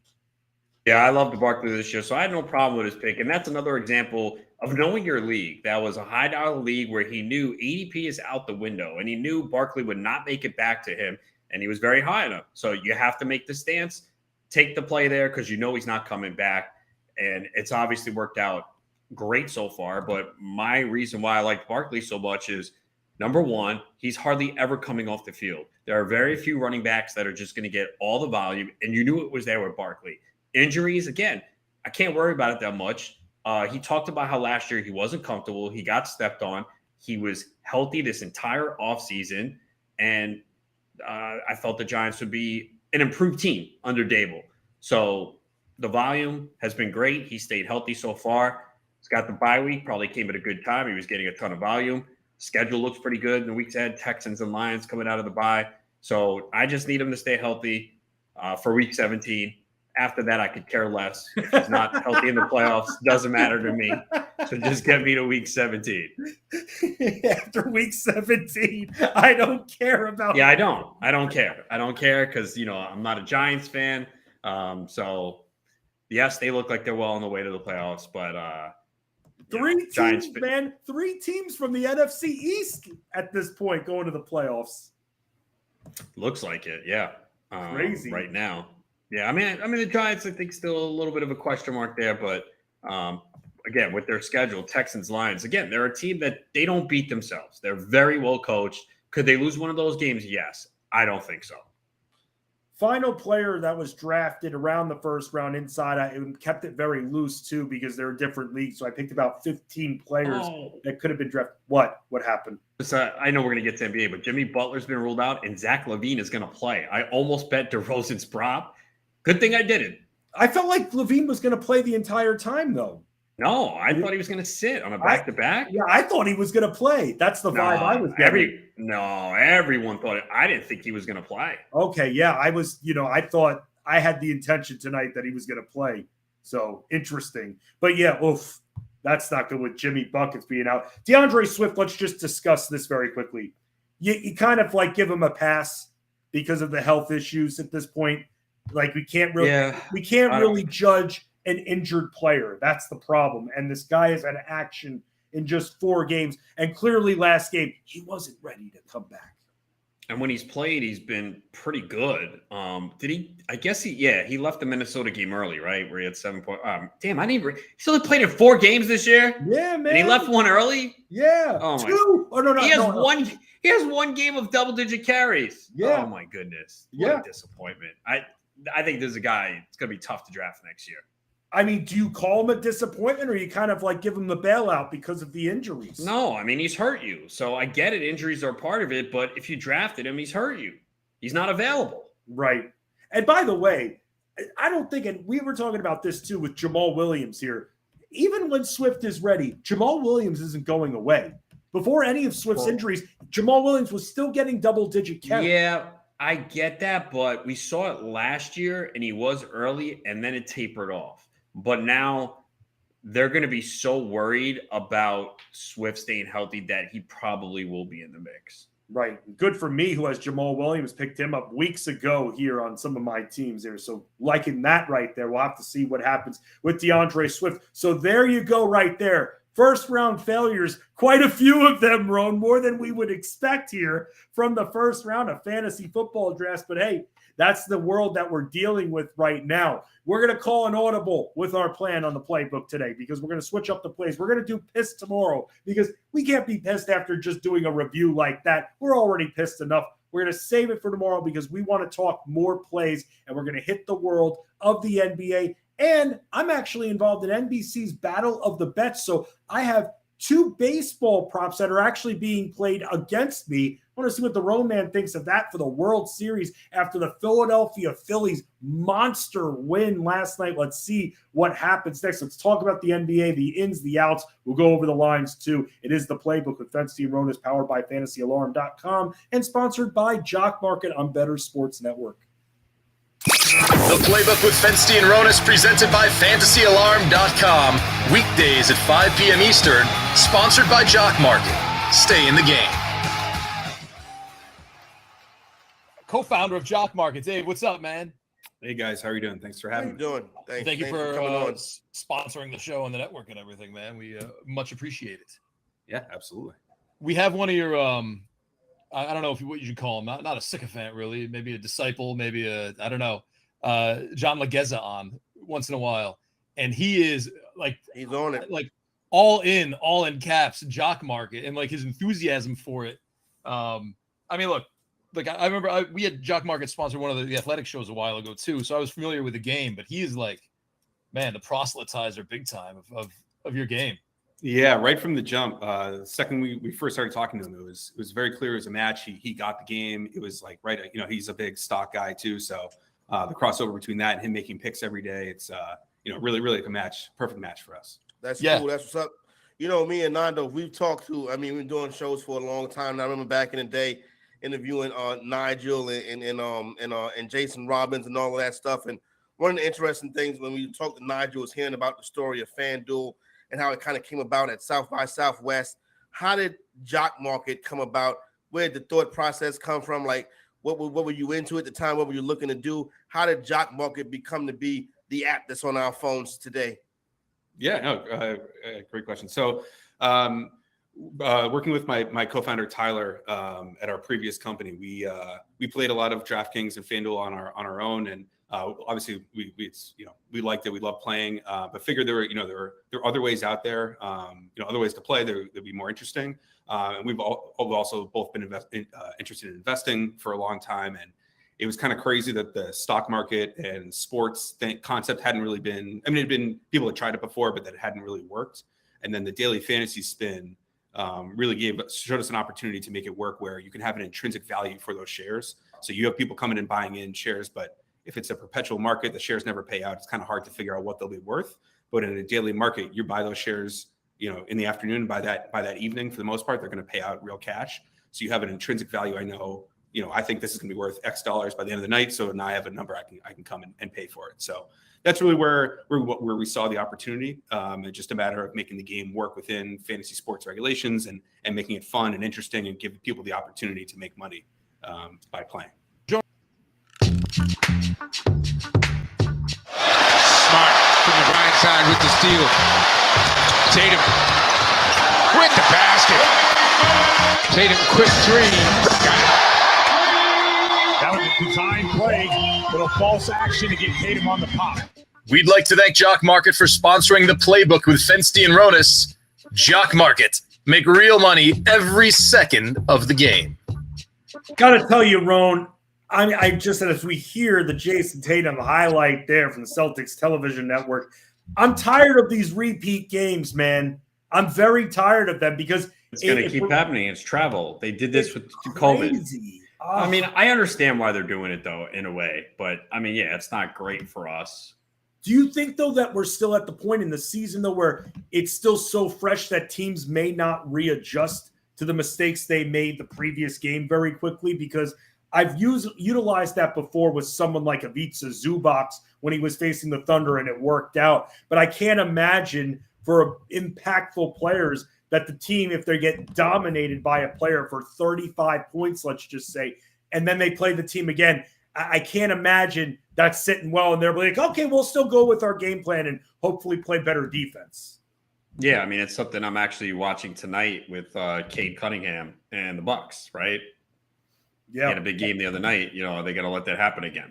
Right. And so with that tonight, let's talk about some of the ins and outs when it comes to this NBA slate. But I want to remind all of you that coming up right after us, Bettor Sports Live with Rick Kamla, 7 to 10 p.m. Eastern, and we're giving away cool prizes with our daily social giveaway on Twitter all week long, and you could be a winner. Follow us at Bettor Network and retweet the official pin giveaway post. One lucky Bettor fan will win today's prize, and you see it right there, a Shaquille O'Neal autographed Hall of Fame basketball. I am so freaking jealous. I have one Shaq autograph that you can kind of see right there, the Shaq Fu as a rapper, autographed picture, but I want the autographed basketball, and I can't get it. So one of you out there, Bettor fans, playbook supporters, you got to win it. The contest closes tonight, 9 Eastern on Bettor Sports Live with Rick Camlin. He'll announce the winner. You must follow Bettor Network on Twitter and retweet the pinned giveaway post on Twitter right now to qualify.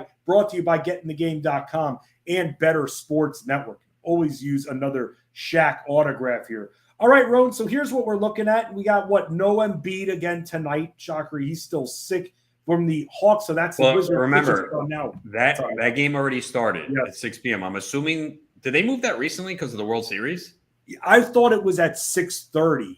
So, yeah. They must have moved it recently. Right. But I think I mentioned it on air. I don't know if I mentioned before I start, but as it would happen the other night, anytime Embiid is out, I'm playing Tyrese Maxey. The other night we cashed it easily. I got in when I saw the news at over 22.5 points at -125 on DraftKings. So I played that.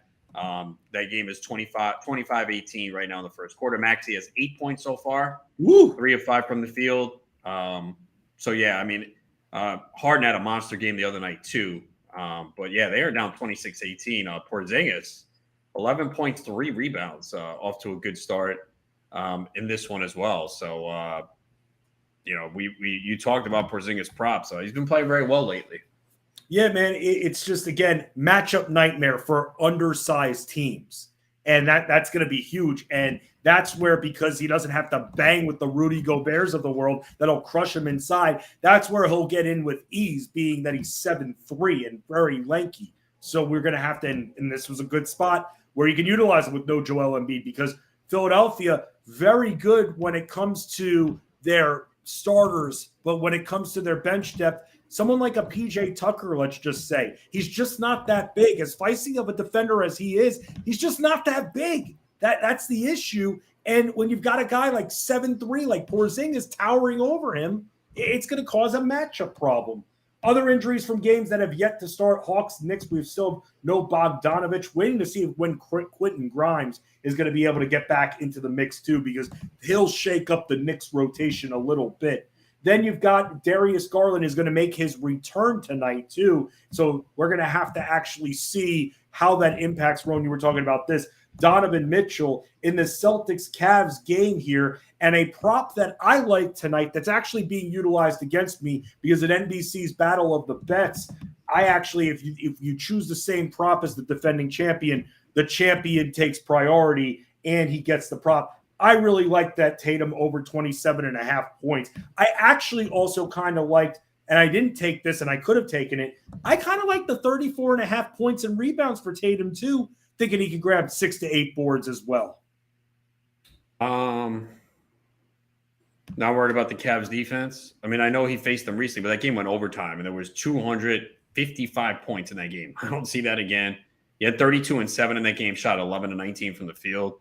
So that would be my only concern. But I mean, yeah, it's hard betting against Tatum now. He's been unbelievable this year, and I hope he gets it since I have him in our fantasy league. They don't have front court scoring, Roan, at this point. Al Horford has been a disaster. They need all the help they can get with their midcourt between him and Brown. And Brown's prop was actually at 23.5, but his shooting's been so up and down, it kind of turned me off to the prop, which means it'll probably hit. And I just felt Tatum was shooting a little bit better. I know that the points were up by about 4 from Brown, so that's why I went that direction. But I definitely wanted a piece of this game, so that's actually being played against me. Now we move on here to talk about the value video that you actually did. And I've been asked about this guy so many times in Discord here. With De'Aaron Fox, we talked about this. We were texting. He hurt himself on a charge, bumped knees. So now he's dealing with a pain tolerance issue, which means he could potentially be back next game. But for tonight's action and for tonight's purposes, Roan, you have Davion Mitchell in your value video, which I think is a very solid call. He's probably going to be a little fatigued after last night. Yeah, we already know Jimmy Butler is out. They might not care much about this game. They got their big win last night against Golden State. Kyle Lowry over 11.5 points, but I sweated that one out to the final 2 minutes. Yeah, see, I told you put the assist in there too. He had a big assist line. He did. Yeah, Mitchell, I mean, he's going to be popular tonight, but it doesn't matter. I think he's just playing. He's cheap. They didn't really raise his salary. He played 31 minutes last game with Fox out at 23 points, 4 rebounds. Didn't have any assists, but he had 5 potential assists. Shot 9-11 from the field and hit 5 threes. I don't expect that to continue. But we saw last year when Fox was out, he stepped in and played pretty well. Haven't played as props yet. I mean, points are, it's 15.5 now at plus 100 on Caesars, though. And his assists are 4.5, 5.5 at plus 110 on FanDuel. It's over 1.5 on DraftKings, juiced at minus 165. Jimmy, does it make you a little bit more interested in maybe looking at a Keegan Murray for props? Maybe. Yeah, I mean, there's a couple ways to go here. Let me see. Is that line moved? Because I think Sacramento might be able to cover this line here. I'm not going to play it, but it was at 6.5 right before the show. It is now at 5. Oh, wow.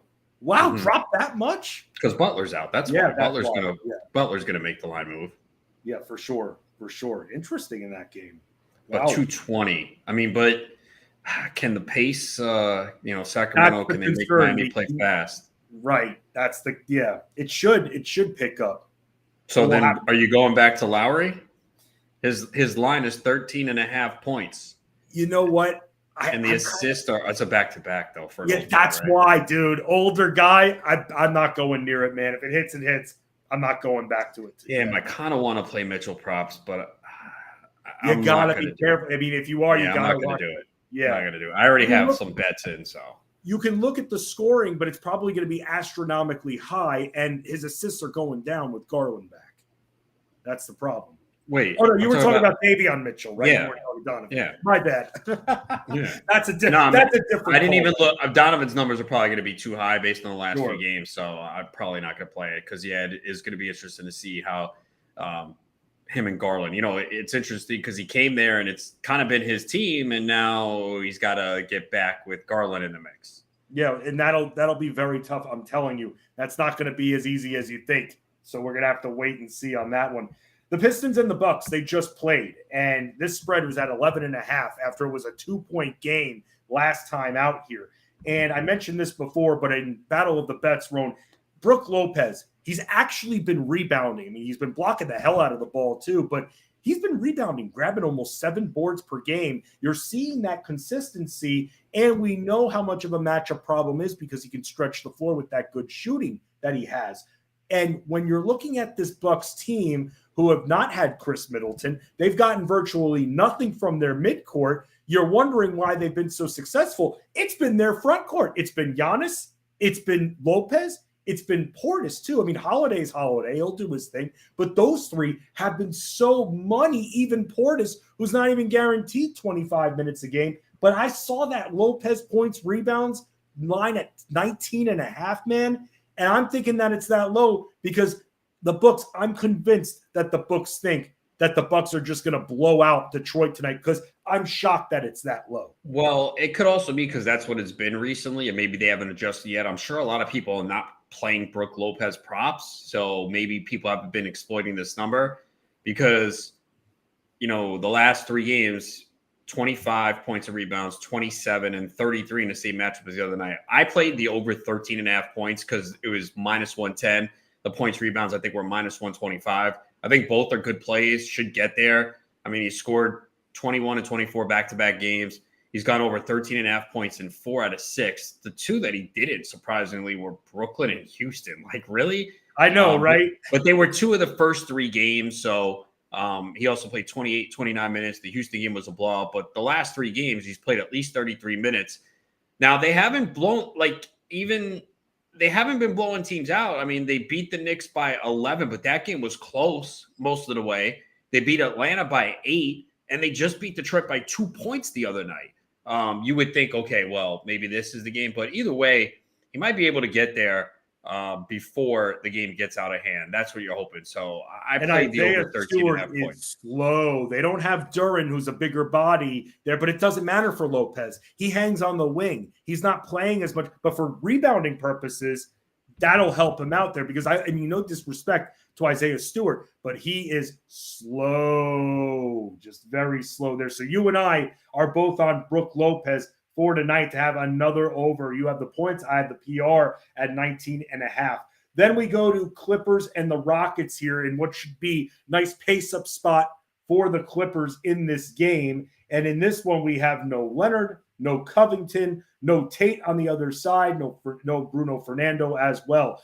Another prop that I have tonight, and this one a little bit, in my opinion, a little bit more risky when it comes to these points and rebounds, but I think it can be done. He's done it before against them. I have Ivica Zubac Roan over 23.5 points and rebounds tonight. What are your thoughts on that? Yeah, he's been tearing it up. It is a good matchup. So if he's going to, you're going to tell me this guy's going to be taking 6 to 9 shots tonight, very comfortable with it. I'm actually not as concerned about the rebounding. It's the scoring that I want to make sure he gets there. Yeah, especially with Paul George just taking so many shots. Right. But you know what? There's enough for him to go around. That's the thing. If Marcus Morris is going to be playing on the perimeter, he's going to have the entire paint to himself. And that's where I'm thinking if he could get himself 6 to 9 tonight when it comes to the field goals, I'm thinking that he'll be able to cover this. So I'm liking this one. Hornets and the Bulls, they're dealing with a few injuries there. No Terry Rozier in this one. He was doubtful going in. No Cody Martin either. LaMelo Ball still out there. Jay Allen on the updates. Thank you very much on that. The Bulls favored by 5 at the 222.5 total. You have Patrick Williams in the value vault, man. What are you thinking for him tonight? I mean, he's 3,700 on DraftKings, and he's played 30-plus minutes in back-to-back games. And I didn't see, is Andre Drummond still out? He is questionable. Right. So I thought he might be out too, which would open up more minutes because his minutes were 20 or fewer in 4 straight, but the last 2 he's played 30-plus. 3,700 on DraftKings. He doesn't need to do much to get. He's outgrown. Okay, yeah. So that should ensure minutes for Williams. So against Charlotte too. I mean, I thought Levine would be out too. That's not the case, but I mean, 3,700. So again, there could be more value that opens up that you need to go there. But as of the time that I did the video, you know, I felt like that was one of the values at that point for that price. You know, man, last night, and you and I were talking about this, Royce O'Neal actually almost made my video last night. And the reason was because at the time there was uncertainty. You knew Kyrie Irving wouldn't score? No, I knew that. You ruined my parlays. Well, I'll tell you what, there was with the 4 games, you could only go so many directions for a value video. And I couldn't pick any of the Bulls because you had a bunch of questionables in their backcourt. Dosunmu wasn't confirmed. He had the chest injury. And when it's chest injuries and you're questionable, I'm not even going to go there. So when I had to hand in the video, I couldn't really utilize the Bulls for value. So then I'm like, okay, kind of like what you thought in a way. Who's a player that's cheap that's going to at least play 35 plus minutes? And that's where you look at a guy like Royce O'Neal on a team that doesn't defend well. He's one of their best defenders, and he actually was doing well on the scoring front last night. Yeah. So, I mean, again, a lot of things change. There are players that we thought are in or out. So we got to do those videos early, but you have to just keep in mind that some of the value opens up late right before lineup lock. And the value plays can change from hour to hour. No, absolutely. Now we'll have some value on the board for Raptors Spurs because we don't have Fred VanVleet tonight. And for the Raptors side of it, then on the Spurs side, no Devin Vassell still. Apparently he's closed. FantasyAlarm.com saw the injury chart. I updated the injury chart every week. I just put a plethora of injuries, where we're at, timetables, players that could come through with those players gone, making them fantasy relevant or even a little bit more beneficial, raising their production ceilings. So go to the website, check out the chart there. But no Keldon Johnson, no Vassell. You actually ended up going with 2 in your value video there with Josh Richardson, who I think is great. And I was recently asked in Fantasy Alarm's Discord about players who are going to hit threes and everything. Doug McDermott, we know that he wants to make a career on shooting threes. You have him in the value video. Yeah, you know, he might even start. I haven't seen if they put out the lineups yet, but 25, 28 minutes, and he's not afraid to shoot. So, and he was pretty cheap as well. I mean, I always tell you, why don't I play Pascal Siakam props? I never do it. I mean, the numbers are high, but this guy is just tearing it up. So I was kind of his rebounds and assist prop has been hitting a lot. Right now, it's 16.5 at plus money on a couple sites. I think that's smart not to go after his points. I can only imagine how high the points are. 24.5, and he's gone over that in 2 straight. The rebounds and assists, he's at 18, 16, 18, 15, 17, 23. Man, I'm just worried. Could this be a blowout? That's what I'm wondering too. And I'm gonna stay away. It's 7.5. Oh, it is on the road, but still, man, no Vassell, no Keldon Johnson. I know the Spurs have been amazing so far at 5-2. The line's 7.5. I guess Scotty Barnes would probably be the better guy to look at props, right? I think he benefits too with Van Vliet out. Bro, he's probably Scotty Barnes. He's looking at Zach Collins for most of the night. That's where we're at with the Spurs right now. I guess with Scotty, we would look at. I mean, I guess you could look at points, rebounds, assists. Yeah, it's not bad. Remember, everybody, the Raptors are one of those teams that they don't want to use their bench. Yeah, their starters play 35, 40 minutes. Yes, and if one of the front court options are out, Precious Achiuwa becomes very valuable. But when you have someone like Van Vliet out, it's very hard to trust the pivot options. Did Van Vliet play Monday? He did, right? Let me see. I'm looking at the box score now. They put up 130. Oh, no, he was out. Oh, okay. Damn, Barnes had 21, 7 rebounds, 8 assists in that game and hit 5 threes. Wow. I guess the prop for him that I would like is either rebounds and assists, which are right now is 12 and a half. Oh, that's nice. Right? That's pretty nice. And the PRAs are 27.5. Well, 28.5. It's gone up to on DraftKings and BetMGM, 28.5. It's not bad. I don't know if I'm going to play it. I don't know. I kind of feel like I should. 28.5. I know it's been just like a game. Last game. Yeah, I know it's been just and he played 33 minutes in a 30-point win. Dude, that's what they're doing, man. They don't let up on their starters. They don't do that. And even against Philly on the 26th, he had 16, 10, and 5. And the Spurs should just not play much defense at this one. 15, oh, okay. Now I see. I'm looking at the usage chart right now to see who gets impacted the most with no Van Vliet. And really of those starters, it's right. Barnes is – I am seeing – no, actually. Weird. Barnes loses usage according to this chart I'm looking. But is that for this year or no? I just checked this year. Yes. Okay, that's a small sample, though. It is a very small sample, but I'll say this: Siakam's usage in that grew over 4.5%. So yeah, I mean, but his numbers are so high. I have no problem playing Siakam's prop. He's been unbelievable. Yep, number one ranked center. They are high. I just worry a little bit about the blowout in this. Yeah, no, for sure. The Spurs, not bad to start the year. Weird year, man. The Jazz, no Keldon, no Vassell. I mean, no Primo ever. I feel like I should take these Barnes props, man. I got to think about that. What time is that game start? How about this one? 8 p.m. Can I convince you on another prop? Jazz and the Mavs. Luka Doncic over 41.5 points plus assists. Check me out here.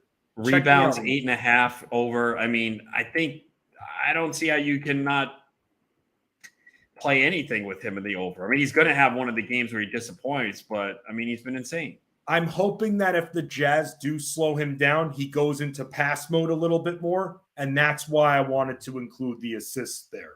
And I really like that number tonight, man. The guy, I think why not points rebounds? I don't know. At the time, I was looking up points, assists, and I thought it. I mean, it's not like he's not distributing, you know. I mean, it's not like he's not rebounding. Well, both numbers are 41.5 points, assists, points, rebounds. So because his assists are 8.5 over 8.5 at plus money, his rebounds are over 8.5 small juice. I mean, yeah, his points are 32.5. I mean, at this point, with what he's doing, it makes sense to play any over props. I think. Bro, let me see. Matchup proof right now. He's matchup proof until he fails. And his PRAs are 40. Oh my God, 49.5 on DK and Caesars, 51.5 on FanDuel. I like that number. I like 41.5 for Luka tonight, man.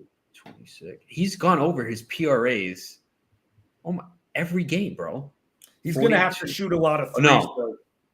Okay, one game he didn't go over 49.5. It was game 2 against Memphis, and he had 49 in 30 minutes, a blowout. They beat Memphis by 41, and they're not blowing anyone out. They're blowing leads. Damn, even as the last game where he only had 3 rebounds and 5 assists, his PRAs were 52. So Kyle, I went on Lunch Money with Kyle and Ray yesterday, and they asked me about Luka because I told them that my preseason MVP pick was Luka Doncic. And they said, what? I mean, you got to be loving your pick. And I said, yes, there's one thing, though. There's Giannis. one thing. Giannis. The Mavs, if they're And going Giannis. to be what? Giannis. Yes, Giannis. But also for Luka, internally, the Mavs, if the Mavs aren't up there in the standings, if they're all of a sudden in that 7th, 8th play-in tournament area, he might not get it because of that. We can't forget about that. No, it's true. I'm going to play Siakam points and assists. How about that? What's that at compared to Luka? 32.5. Wow. Not bad, man. I mean, like you said, the usage increases for him. But you said small sample size, which you're right about. No, but I mean, the guy has just been balling anyway. I mean, even with Van Fleet, I still love Siakam's props. But now you take him off the floor, the ball's in his hands a lot more. Okay, his points total went up from 24 to 25.5. His assists are 6.5 at minus 150. Let me just see. So points and assists for him is at 32.5 minus 110. You know what? I'm doing it because I always say I'm doing it because I always say, oh, I don't play Siakam props. And then I bitch to you. Oh, I should have played it. I'm playing it. Let's go. Let's go, Siakam. Over 32.5 points and assists. Let's do this. Listen, fast pace. They play their starters no matter what lead they have. They don't want to use the bench. No Van Vliet, man. I mean, this is the time to do it. By the way, other injuries here. We're still waiting on Desmond Bane, Josh Hart, as well as Steven Adams, too, in this Grizzlies-Blazers game. And then you've got Pelicans-Lakers where we're waiting on Anthony Davis, no Brandon Ingram, and no Dennis Schroeder still for this squad. How do you like my parlays tonight? They're free bets. So Morant over 29.5 points, Trae Young over 28.5 points, parlay plus 249. And then Ivy over 13.5 points, parlay with CJ McCollum under 33.5 PRAs plus 230. I'm trying, if there's anything that makes me worry about this, maybe Ivy, but that's the least bit. So I'm fine with I thought the same thing, and I benched him in a weekly league because of 2 matchups against the Bucks. I benched Cam Johnson in a weekly league, bro. That was painful last night. But Ivy played 40 minutes against the Bucks. Now I know the game was close, but he was 8 of 17 from the field and had 19 points. So, and I know he had the 2 down games against Washington and Atlanta, but he's been over it in every other game. I think even in a blowout, no, I guess not. Maybe in a blowout he does play, but I think they're going to focus on Cade Cunningham because Cunningham had a big first half last game and they kind of slowed him down. So I think they're going to look to slow down Cunningham, which opens it up for Ivy. Very quickly, the World Series. How you feeling? Because the props that I have against me tonight in this battle of the bets, DJ Short from NBC has the Phillies money line at minus 110, and then he has over 7.5 runs scored between the two teams at plus 100. I like the over tonight. It should have gone over last night. That was a bad beat. I want to say the Astros are going to win, but as I've said all along, the Phillies have this magic, man. They look like a team that's not going to lose. I hope I'm wrong. I'm rooting for Houston, but it's scary right now. And Philly doesn't lose at home. So it sucks. It sucks. It does suck. But we'll have to see what happens. Rick Campbell coming up next. Bettor Sports Live. Enter to win the Shaq autograph basketball. For Rodas, I'm Fensty. See you tomorrow. Good luck on Wednesday.